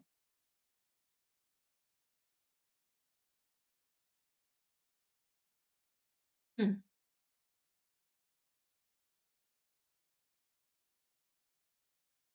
चलो यही है, तभी मैंने बोला समटाइम्स इट हैपन. चलो इट इज पोटैटो. आलू है इस क्वेश्चन का राइट आंसर. ठीक है, C is the right answer. It happens like हमें लगता है कि हाँ ये होगा, मतलब calculation. It happens with me also. कभी कभी हम गलत कैलकुलेशन ही कर रहे होते हैं. Every time we are marking the same digit wrong. वही आप लोगों ने यहाँ पे टू थर्ड को कैलकुलेट करके देखते ना 66%. अभी पीछे क्वेश्चन किया था 86 के around. How could you do? Potato is the right answer. Okay, so this one we had already discussed now. So how did floriculture gross value of output at constant prices change over the period? Declined marginally, remained stagnant, increased by about 25%, nearly doubled, decreased more than 3 times. अभी question scheme related भी आने वाले हैं. So be ready for that. The right answer for the question is लगभग double, nearly double. Okay, so so the right answer is option number D. Okay, so rising from 17.4 thousand crore in 2011-12 to 28.1 thousand crore in 2023-24. Moving ahead, which state emerged as a top contributor to gross value of output of condiments and spices? ठीक है, condiments and spices में the state which is the highest contributor Karnataka, Gujarat, Rajasthan, Madhya Pradesh and Andhra Pradesh. So the right answer for the question will be yes. The right answer for the question will be option number D, that is Madhya Pradesh. हाँ, दोनों को ही बोला मैंने, सबको बोला. I am particularly not saying to anyone. I am saying to all. The right answer is Madhya Pradesh. Right? चलो. The right answer is option number D. Moving on the next question. It is the Madhya Pradesh with the 19% share, the top contributor in condiments and spices in the report. As per the same report, which livestock product group increased its share in livestock gross value of output from 2011-12 to 2024? Milk, wool, egg, meat, hides and skin. Easiest question, easiest. Okay, so the the particular group which is having the highest share, it is a meat, or meat maybe if we talk about, it is a poultry basically. Okay, so meat, and under the meat it was a poultry, right? Now moving ahead, so same report, which trend was observed in fishing and aquaculture? Okay, fishing and aquaculture, like what trend we are observing here? Yeah, for the 94th question, is right answer is option number D. And for the 95th question, let's talk about it. Which particular trend we are observing in fishing and aquaculture sector? Options are decline in overall contributions to that agriculture, rise in inland fish share and decline in marine fish share, increase in contribution from 4.2% to 7.5%. You have to tell trend क्या observe हुआ है, correct बताना है. Complete dominance of inland fisheries, no change in sectoral composition. Easiest of all, easy question. तभी easy लगेगा अगर notes पढ़े होंगे तो. C is the right answer, obviously. Okay. C is the right answer. We are observing an increase in contribution. Earlier it was 4.2 and now it is increased to 7%. Or on an average 3% increase. Okay. And marine sector is showing an increase over time. That's why we are moving towards the marine sector further development. So अभी भी लक्षद्वीप में investors आ रहे हैं, 21 investors. Okay. We'll discuss about it in the current affairs session today.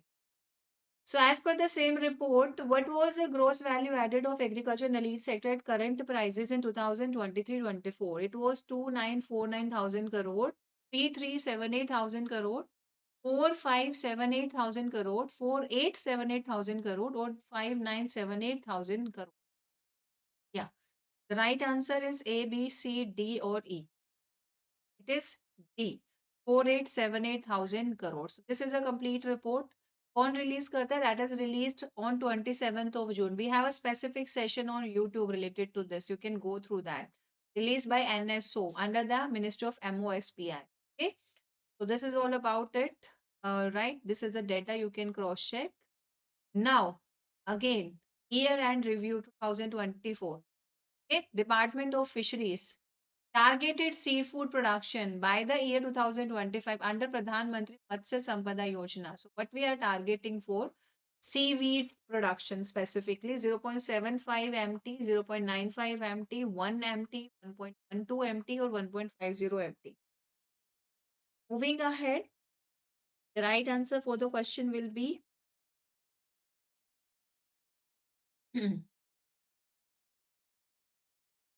yeah.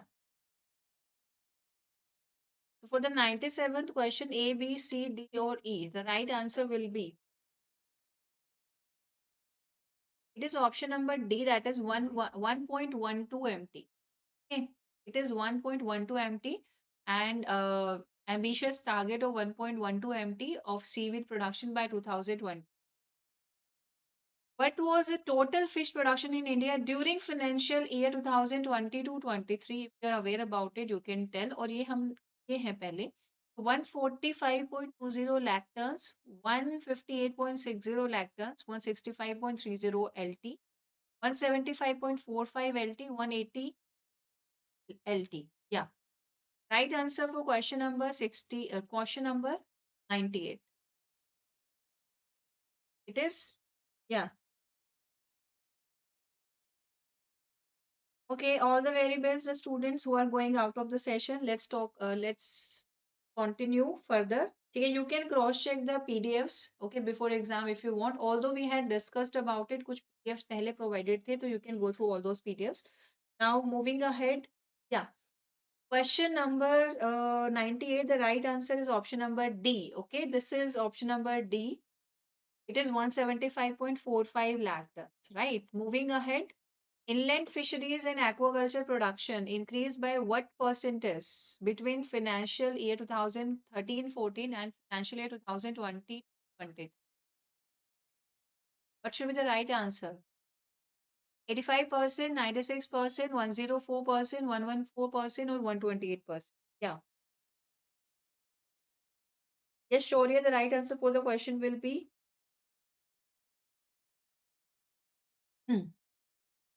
So for the 99th question, yeah, it has observed, yeah, this report clearly discussed about it, that this sector observed a good increase of and good growth of 114% during the period.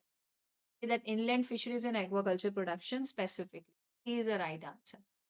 Now, which location hosts the first national conference on promotion of seaweed cultivation?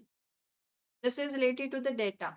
It was in Kochi, Kerala, Mandapam, Tamil Nadu, Kutch, Gujarat, Lakshadweep, Vishakhapatnam, or Andhra Pradesh. Yeah, the right answer for the question where it was held. It was a first conference on seaweed cultivation. Basically, it was held at Kutch, Gujarat. Okay, 100 question. The right answer is Kutch, Gujarat, and it was held on 27th of January 2024. It was the first time this particular conference was held, right? Clear? Moving on the next question. Yeah. What is the maximum financial assistance available under the entrepreneurship model of the Pradhan Mantri Matsya Sampada Yojana? How much? It is 50 lakhs, 75 lakhs, 1 crore, 1.3 crore, or 2 crore. No worries. Please tell the right answer. Look at all the options very carefully and answer it. A, B, C, D, or E. Yeah, it will be option number. It is easy to do. It is option number D. Okay. See what you can do. You can simply start marking 1, 2, 3, 4 now because again we are starting the counting from the very beginning, right? So you can start writing by 1, 2, 3, 4, and that's how you can answer. And everyone who are in the class, I am expecting everyone to answer the question. Okay, so chalo, let's move on to another question. Question number 2, that is which institution was designated as a nodal institute for freshwater nucleus breeding centers? It is for freshwater. Central Marine Fisheries Research Institute, Kochi; National Fisheries Development Board, Hyderabad; Central Institute of Freshwater Aquaculture, Bhubaneswar; Central Institute of Brackish Water Aquaculture, Chennai; Indian Council of Agriculture Research, New Delhi. Okay, that is designated as a nodal institute for freshwater nucleus breeding center, that is NBC. The right answer for the question, obviously, the one which is related with the fresh water, and the option number C is related with this. Yeah, the right answer is say that is Central Institute of Freshwater Aquaculture. That is at Bhubaneswar. Okay, chalo, moving ahead. So, how many states and UT have adopted or declared a state fish? So now they are having a state fish at them. 15, 18, 20, 22, or 36. It depends upon, like the particular states are having the good water body that can allow the fishing practices. So on that basis, there are 22 states that have declared or adopted a state fish. Okay. So in the notes, this particular list is also provided with the state fish. You can go through that. The right answer for the question is 22. Okay, 22 is the right answer for the question. Right? Now, what is the total approved investment for 5 integrated aqua parks under the Pradhan Mantri Matsya Sampada Yojana? How much approved investment? 114 crore. Just give me a minute. 114 crore. It is 179.81 crore. It is 364 crore, 721.63 crore, or 1200 crore. Okay. The right answer for the question will be how much? Is around actually 180 crore. ठीक है, ये 180 crore के around है, that is given for integrated aqua parks, and the most option that relate with this is option number B. Okay, it is option number B, 179.81 crore, or it can be mentioned in your exam 180 crore. Okay, that is uh, basically this is the amount that is basically approved for 5 integrated aqua parks and okay, so B is the right answer for question number 4. Now, moving on, question number 5. Which mobile application was launched to support the ornamental fishery sector? Ornamental. Matsya Setu, Blue Economy India, Rangeen Machli, Aqua Bazaar, Fish Farmers Connect. Yes, please tell the right answer for the question. This is basically to support the ornamental fisheries. ठीक है, ornamental fisheries are more colorful. Okay, and they are basically for ornamentation purposes, obviously, but they are ornament. Hello. The right answer for the question will be It is Rangeen Machli. This is a specific mobile app that's to support ornamental fisheries, hobbyist, and aquarium business. Okay, C is the right answer. Very good. Moving on, question number 106. So let's talk about some scheme related questions now. Okay, so are we on the good track? 106 question we have to discuss now. Consider the following statements regarding the Pradhan Mantri Matsya Sampada Yojana. So there are certain statements you have to tell which of the following statements are correct. So the scheme was launched in the fiscal year 2020-21 for implementation over a period of 5 years. The total estimated investment under the scheme is 20,050 crore for implementation across all states and UTs. Project worth more than 20,800 crore has been approved under the scheme with the central share exceeding rupees 8,800 crore. The scheme excludes post-harvest infrastructure and fishers' welfare from its approval project components. You have to tell which of the following statement is correct. Now here you can use the elimination method to answer the question. Okay, here you can use the elimination method to answer the question. So it is mentioning that it is excluding. So because of the word exclude, it is included under it basically. The fourth option, fourth statement is wrongly mentioned here. So we can delete all the options which are having the four options in them. Now after that, third statement is also correct. The center is having the good contribution here. Okay, so the on that basis we can say that it is option number B which will be more correct. Okay, yes. Okay, we are on right track. That means, chalo. Right answer for 106 is option number B. Very good. Moving ahead, you can see here. Okay, so yeah, this particular mission and this is the amount clearly mentioned here, right? This is a center share. Now moving ahead, Blue Revolution is a it was launched in 2015-16 and this one is launched in 2020 basically, right? So and it's a centrally sponsored scheme. Now, moving on the another information you can check here. This one we had discussed completely in a specific session. Now, this is about the 2025 report of State of Food and Agriculture 2025 report. Approximately how many people globally live in areas where crop yield are declining due to human-induced land degradations? People who are residing in the areas because of human-related activities, the crop yields are declining there. Huh. And you need to go through explanations, okay? Huh. Here I am doing jaldi hi. About 850 million, about 1.2 billion, about 1.7 billion, about 2.4 billion, and about 3 billion. Yeah. The right answer for question number 7 is it is option number C. Okay, it is option number C. That is around 1.7 billion people are still living in the areas where crop yields are declining because of human induced land degradations.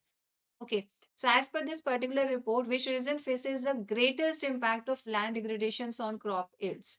Latin America and the Caribbean, Europe and Central Asia, North America and Oceania, Eastern and Southern Asia, Western Asia, and North Africa.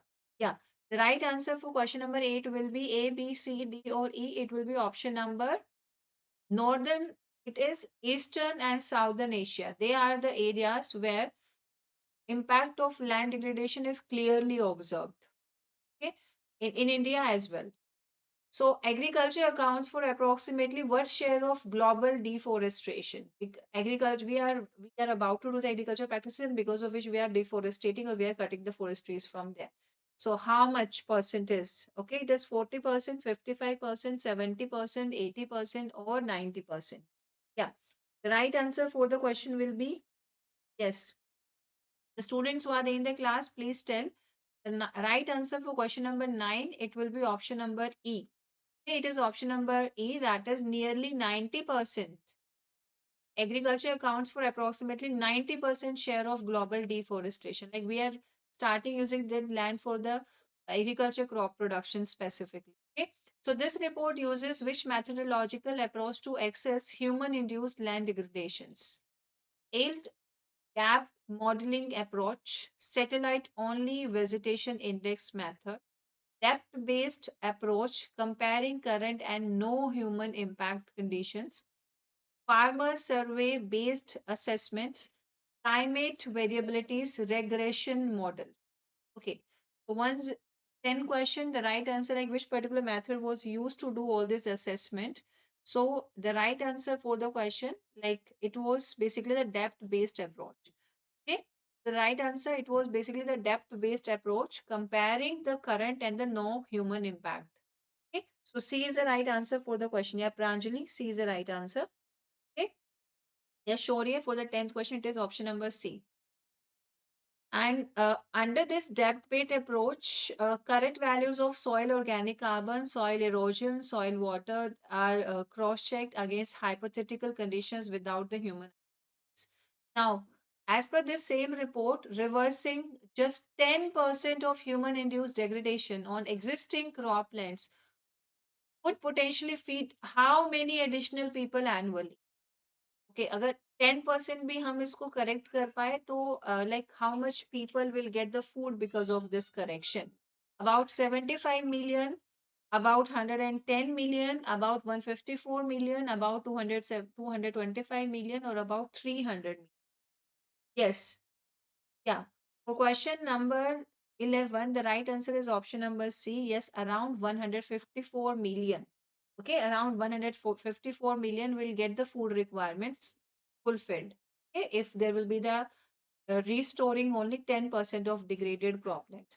Now, small farm holders contribute approximately what share of global dietary energy derived from crops? Okay, about 9%, about 12%, about 16%, 20%, or 25%. Yes. So, what should be the right answer for the question?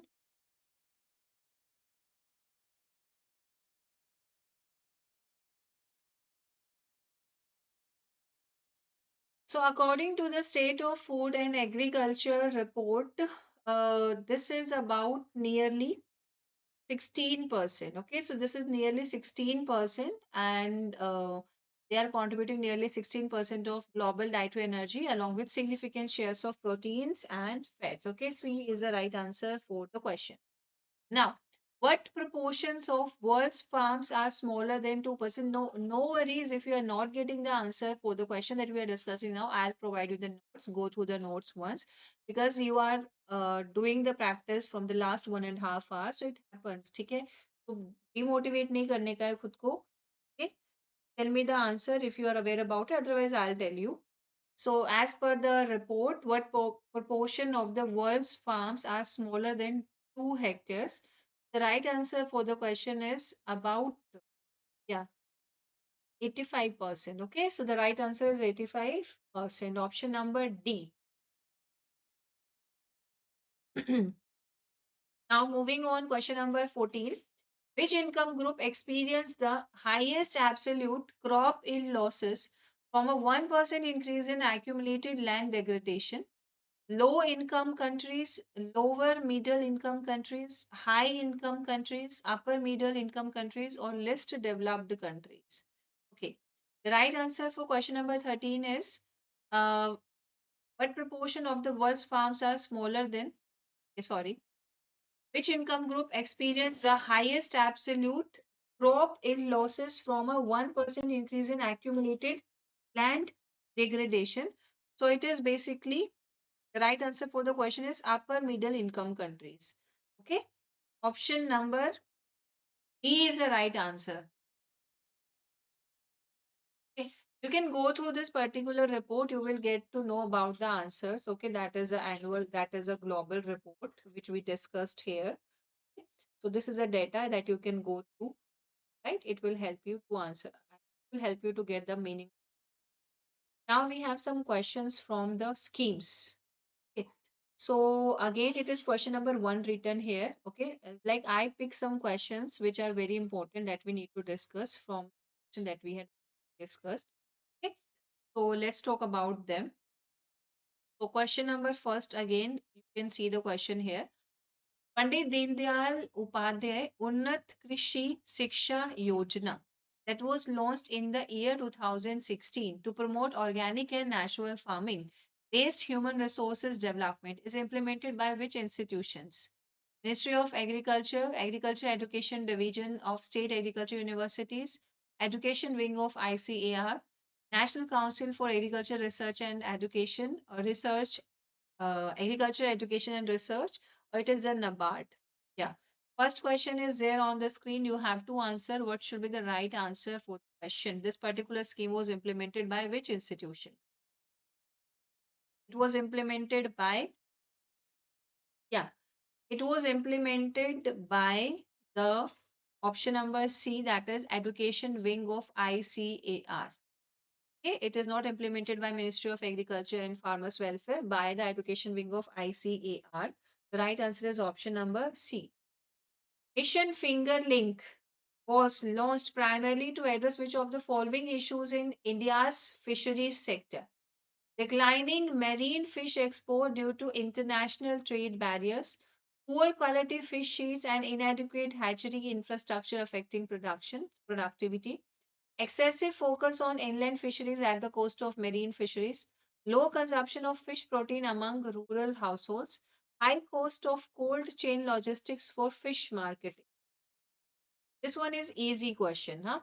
What should be the right answer for question number second? Obviously, fingerling is basically related with the seed, fish seeds, na. So right answer will be option number B. Okay, this one is easy, like everyone can attempt, if they are aware about the term what is fingerling. Right. Now consider the following statements about the Pradhan Mantri Matsya Kisan Samriddhi Sahay Yojana. So these are certain statements. You have to tell which statements are correct. Okay, was launched in Feb 2024 under the Department of Fisheries, Ministry of Fisheries, Animal Husbandry and Dairying. It's a sub-scheme of Pradhan Mantri Matsya Sampada Yojana. It provides performance grant to farmers, not institutional finance. Beneficiaries include fisher, fish farmers, micro and small enterprise and women's.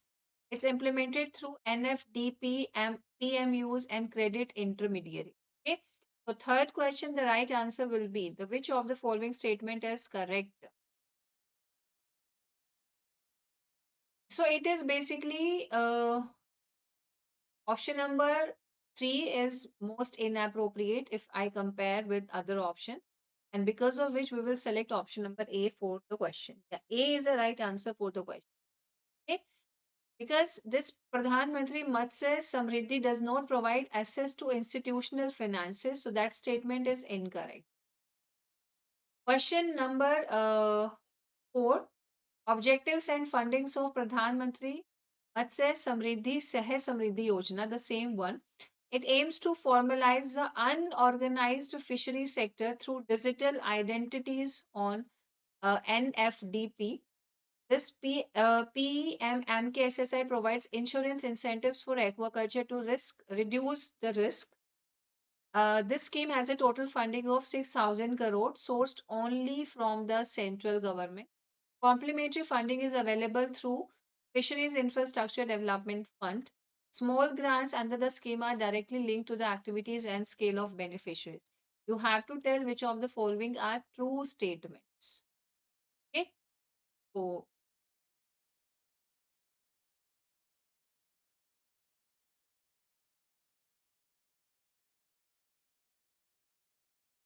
the right answer for the question will be, see, I had highlighted this term here because of the only the third statement will be false. So in the options where you can see the third statement, you can directly eliminate them. On that basis, you can answer the A will be the most appropriate answer for the question. Pranjali, Shaurya, Teja, Lakshmi. You guys are answering now. Very good. So right answer will be option number A. Now, which of the followings are included as components or subcomponents of the revised livestock health and disease control program? Okay, it is National Animal Disease Control Program, Pashu Oshadhi, Critical Animal Disease Control Program, Mobile Veterinary Units, or all of the above. Yes, which of the following are a component of this program? So the right answer is all. Okay, all the options mentioned here are the components. Okay, so for the fifth question, E will be the most appropriate answer. Right? Moving on, question number six. Which of the following correctly states the approved outlay and time period of the revised livestock health and disease control program? Okay. So look at all the options very carefully. Approved outlay and the time period of the revised livestock health and disease control program. 3880 crore for 3 years. That is from 23-24 to 25-26. 3880 crore for 2 years from 24-25 to 25-26. 3805 crore for 2024-25 to 26-27. 3750 for 2 years. 3900 for 5 years. Okay. Right answer for question number 6.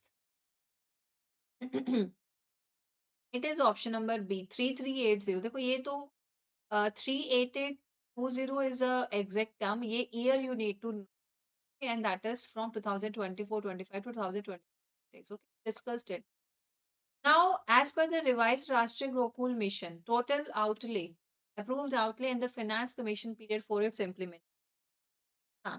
Sometimes it happen. Okay, I'm telling you the direct answer for the question that is on the screen. Okay, you can read the options here. So for the seventh question, the right answer will be yeah. So under the revised Rashtriya Gokul Mission, the total approved outlay and the finance period, commission period for its implementation is this. That is from during the 15th Finance Commission cycle 2011, 2021, 2025, 26. Okay, moving ahead. Yeah, one of the newly introduced activities under the revised Rashtriya Gokul Mission relates to heifer rearing centers. Heifers, you know, which of the following correctly define this, describe this provision? 50% capital subsidy for private farmers to rear indigenous heifers. One-time assistance of 33% of capital cost for creating 30 housing facilities for 15,000 heifers. Interest-free loans for establishing heifer farms through NABARD. Direct cash incentive per heifers to milk cooperatives. Assistance limited only to central cattle breeding farms. Yeah. The right answer for the question will be. So it will be option number B. Okay. That is one-time assistance of 35%. So the correct statement, second, yeah, one-time assistance of 35%. Yes, 35% subsidy. Very good. Okay. So option number B will be the most appropriate answer. Very good. Moving on the another question. That is also related with Rashtriya Gokul Mission. Technological interventions under Rashtriya Gokul Mission correctly matches the innovations and its purpose. Go chip is sex sorted semen production for cross breed cattle. Mahish chip is disease surveillance in buffalo populations. Go sort is indigenous genomic chip for breed conservation. Go chip and Mahish chip is for genomic chip for indigenous bovines. IVF labs are established exclusively under private dairy companies. You have to tell which one is correctly matched. Others are incorrect, only one is correct.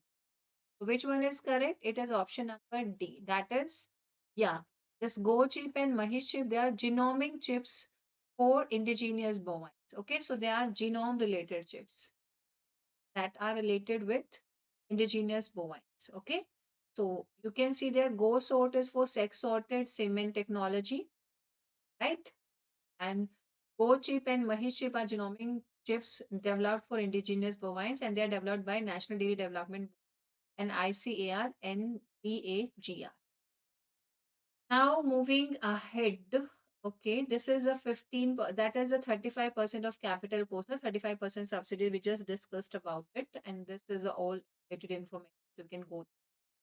Now we have question number 10, which is related with Animal Husbandry Infrastructure Development Fund. You have to tell which of the following statements are correct related with Animal Husbandry Infrastructure Development. Option number question statement number 1 is the maximum term loan admissible under the scheme is capped at rupees 100 crore per project. A moratorium period of 2 years is allowed before loan repayment or begins. The scheme provides 3% interest subventions on eligible loan for a period of 8 years. Term loan can be availed from institutions like NABARD, NCC, NDDB, SIDBI, and scheduled banks. Okay, you have to tell which of the following statement is correct related with this. Yeah. 10th question, the right answer will be option number.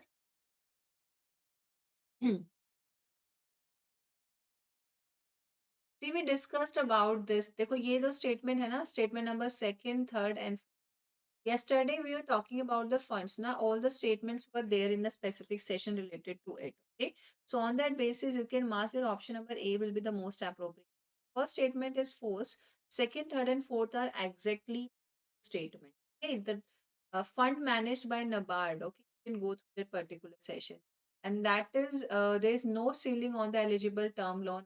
Like making first statement is 100, so there is no upper limit which is meant. Now, under the Animal Husbandry Infrastructure Development Fund, right, which of the following entities are eligible beneficiaries for financial support? State Animal Husbandry Departments, FPOs, Section 8 companies, individual entrepreneurs, or dairy cooperatives. Like, who are the beneficiaries? Like, who will get the benefits under? So, yes, what should be the right answer? A, B, 1, 2, 3, 4, 5. So, state animal and husbandry departments will not get such benefits, but FPOs, Section 8 companies, individual entrepreneurs, and the dairy corp, they all get they all can be the beneficiaries under the financial support they can receive from animal husbandry infrastructure. Okay, so this is supporting the private sector, producers-led entities like individual entrepreneurs, FPO, Section 8 companies, MSME, dairy cooperatives, but it is not providing any financial benefits to the State Department. Okay, so that's the reason statement 4 is not. Okay, that's the reason we are not including it, that we're not talking about all of the above. Okay, so guys who are marking all, please do the corrections related to this. Moving on, question number 12. So it is related with MISS. We discussed about it. So the government of India implements MISS to support farmers through concessional credit via the KCC. In this context, you have to consider the following statements and you have to mention which of the following statement are correct. Okay. So under this, farmers are mandatorily provided KCC loans at an interest rate of 5% per annum without any condition. Financial institution extending KCC loans receive an upfront interest subventions of 1.5% from the government of India. Farmers who pay their KCC loans promptly are eligible for PRI of 3%, which lowers the effective interest burdens on them. Interest benefits under MISS are applicable only for long-term agriculture investment loans exceeding 3 lakhs. Yeah, so please answer the question statements I had already explained. You have to tell which of the following statement is correct for question A, B, C, D, or E. Although you can read only, this is not for the only the question statement number 4 is wrong. So on that basis, we can remove all these options. First statement is also wrong. So on that basis, option number B will be the one that can work. E is the right answer for question number 2. Okay, chalo, moving on the next question. Yeah. So it is Pradhan Mantri Fasal Bima Yojana, your one of the favorite scheme we can say na. Pradhan Mantri Fasal Bima Yojana, we are discussing about it a lot of time. What it do, it provide comprehensive resource insurance covering losses from pre-sowing to post-harvesting stages. Participation under this is mandatory for all states but voluntary for farmers. One of the objectives of Pradhan Mantri Fasal Bima Yojana is to stabilize farmers' income against crop losses caused by natural calamities and adverse weather events. Which of the following statements are correct? Okay. Look at the statements and tell what should be the right answer for question number 13. So, no, it is participation. Like not the states, not the farmers, they are not having any mandatory like they have to do. They are their wish, like they want to register, they want to go for the insurance, they can go. So there's no mandatory for the states. Everywhere it is voluntary basis. So on that basis, we can eliminate the option number second. So this one will be eliminated. Although the third statement is also correct and the first is obviously the correct one. So on that basis, we can mark the option number C as a correct one. Yeah, chalo, moving ahead. Okay, mission for integrated development of horticulture, which is working well in our country, no doubt. Right, you have to tell which of the following statements are correct related to this. Options are it's a centrally sponsored scheme, which aims at holistic development of the horticulture sector. Government of India contributes 60% of the total outlays for all states, including this and this. Mission covers horticulture crops like fruits, vegetables, spices, flowers, coconuts, cashew, cocoa, bamboo, and mushrooms. So you have to tell which of the following statement is true related to the mission for integrated development of horticulture. For the 15th question, the right answer will be see, it is 80 is to 10, 20 na, and 100% for the northeastern na. So 60% is not a concept here, right? And they're asking na, for all the states. So because of on this basis, we can eliminate the option number second, right? So this one is eliminated, this one is eliminated, this one is eliminated, and first and second, first and third, these are correct answer, right? So northeastern and Himalayan state they are receiving 90%, not 60%, right? So yeah, for these states, now this is 90 is to 1, 90 is to 10 for northern, eastern, and Himalayan states. This 60 is to 40 for general states. This is a financial assistance basis. Am I audible to you? Is it seems like my voice is not going to you clearly? Is it okay now? Give me a wait. Give me a break for 1 minute.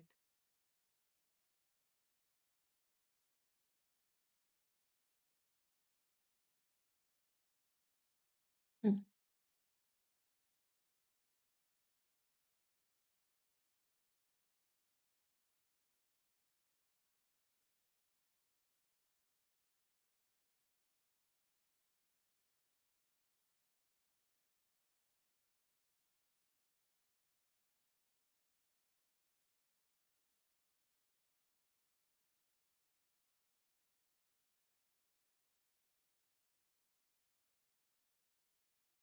Chalo, moving.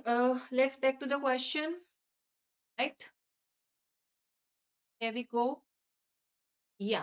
So the question is here is question number 15, and it is related with the funding patterns and objectives of Nation for Integrated Development of Horticulture. So for most state, it is 60 is to 40 ratio funding, that is 60 by Government of India and 40 by state governments. And for National Horticulture Board, Coconut Development Board, and Central Institute for Horticulture, national level agencies, Government of India provides 100% funding. One of the objectives of Mission for Integrated Development of Horticulture is to promote horticulture mainly through large scale industrial farming. So you have to tell which of the following statement is correct. Right answer for question number 15 will be option number C. Okay. Third statement is absolutely wrong. The right answer is option number. My here it is. Option number C is the right answer. Okay. Chalo, moving ahead. Submission on agriculture mechanization. It follows a differentiated funding pattern across states and UTs. So you have to tell which option is correctly describing its funding pattern. 50 is to 50 in all states and 100% central funding in UTs. 60 is to 40 in all states, including northeastern and Himalayan states. 75 is to 25 in general states, 90 is to 10 in northeastern states. 60 ratio 40 in general states, 90 ratio 10 in northeastern and Himalayan states, and 100% central funding in UTs, 100% central funding in all states with state contribution only for training activities. What should be the right answer for question number 16? It is option number D. Okay, so that's how it is having a differentiated funding pattern. Like it is having 100% central funding in the cases of UT. Okay, so that's why it is also mentioned, it is having a differentiated funding pattern, and that's a differentiation. So to promote farm mechanizations and increase farm power availability to 2.5 kilowatt per hour, Submission for Agriculture Mechanization adopts multiple implementation strategies. Okay, you have to tell which is not a strategy here. Note performance testing of farm machineries at FMTTIs, SAUs, and ICR institutions. establishment of CHC with crop specific machineries, financial assistance to farmers for purchasing farm machineries and implements, direct procurement and distribution of food grains using mechanized systems, financial support to small and marginal farmers for hiring machineries in low mechanized areas. Okay, so which is not a strategy you have to mention. Others are the strategy, this is not a strategy. So, direct procurement and distribution of food grain, like this is not a strategy that can work now because we want to promote the mechanizations. So, if we are going to provide the direct procurement and the distribution, it will not work here, right? So D is the right answer. You can answer some of the questions on the basis of your general understanding if you had read about the questions or the topic specific. Right. So moving on the question number 18 here. With reference to the Grameen Krishi Mosam Seva scheme, consider the following statement. So under Grameen Krishi Mosam Seva, India Meteorological Department provides medium range weather forecast for the next 5 days at the district and block levels. Agromet advisories under the schemes are prepared exclusively by IMD and are disseminated only in English. Around 130 agromet field units are involved in preparing weather-based agromet advisories using IMD forecast and observed weather parameters. The agromet advisories are issued in both English and regional languages and disseminated through multiple communication channels to reach farmers. You have to tell which of the following statement is correct related to this advisories or Grameen Krishi Musam Seva scheme. Okay, so you have to tell which of the following statements are correct here. So as it is mentioned, include that only in English. So on that basis, we can eliminate the option number second. So this way you can use it to eliminate the option number second from all the options. And fourth is correct, third is correct, and first is also correct. So on that basis, option number B will be the most appropriate answer for the question. Yeah, 18 question B is the right answer. Okay, and obviously it's a medium term, na? So medium range. So that definitely it will be the 5 day, right? Now, innovation and agri entrepreneurship development component was introduced to strengthen the startup ecosystem in agriculture. Which of the following statement best describe this component? Options are innovation and agriculture entrepreneurship development. It was launched in 2016-17 to provide direct income support to farmers under Rashtriya Krishi Vikas Yojana. It was introduced in 2018-19 under Raftar to promote innovations and agri entrepreneurship by supporting startups and incubation systems. It focuses exclusively on crop insurance and risk mitigation through weather based technologies. It provides automatic annual grants to states without requiring submissions of project proposals. It is implemented as a central sector scheme, directly funding individual farmers and corporate. Okay. Right answer for question number 19 will be, yeah, please tell. Right answer for question number 19 will be, if we talk about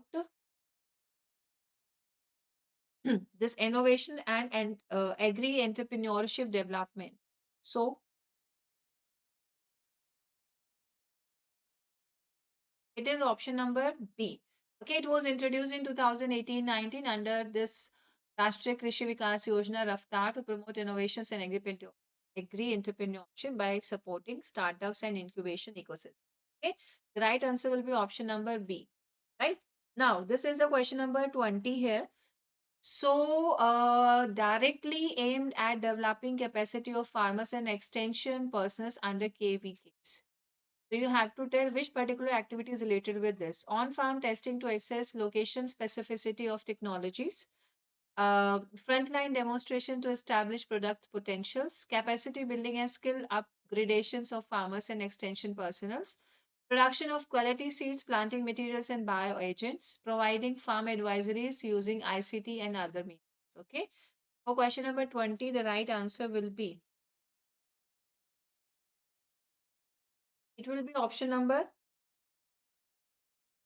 It will be option number. You have to tell which of the following activities directly aimed at developing capacity of farmers. So it is capacity development and skill, extension personnel. Like you are preparing farmers Okay, so it will be under option number C now. So the right answer for question number 20 is option number C. Okay, chalo. Although option number A and B are also related with the KVK, but the specific target is mentioned like what you want to do with this. So you just want to develop the capacities of the farmers and you want to upgrade their skills. Okay, so the right answer will be option number C. Moving on, question number 21. You have to tell what is the primary role of ATARI in the KVK system. ATARI stands for Agricultural Technology Application Research Institutes. What they do, they conduct on-farm testing at district levels. They establish frontline demonstration for farmers. They coordinate and monitor KVK activities at zonal levels. They directly produce seeds and planting materials for farmers, and they provide ICT-based advisories to farmers. Yeah, the right answer for question number 21 will be what they are doing. So it is option number Atari. They are coordinating and monitoring KVK activities at zonal levels. I'm not. It is option number C. Okay. So it is no, they are actually helping in coordination and monitoring of the KVK activities at the zonal levels. REs. This thing might not be aware of. Like I'm telling you about this for the first time. It can happen. Okay. Now, question number 22 is there. You have to mention what are the key elements of National Bamboo Mission. So, yeah, the mission includes area expansion under bamboo, production of quality planting materials, and the plantation infrastructure development. Pest and disease management and technology transfer are not included as part of this mission, but as a part of a different subcomponent. Post-harvest storage, treatment facilities, market infrastructure, there's a secondary focus for the mission. Innovative interventions are not considered under the mission. Okay, there are so many ways to answer the question. Like you can easily do this question number 22nd by using the elimination. Option number fourth is eliminated. Option number second is eliminated. They are secondary focus. No, they are the primary focus. That one is also eliminated. So simply option number one is a correct. Okay. Yes. Moving on, question number 23. We are about to do question number till the 130 question. Right? So question number 23 is there on the screen, and that is related with objectives of crop diversification program under Rashtriya Krishi Vikas Yojana. So you have to tell which of the following statements are correct. Okay. So as per this,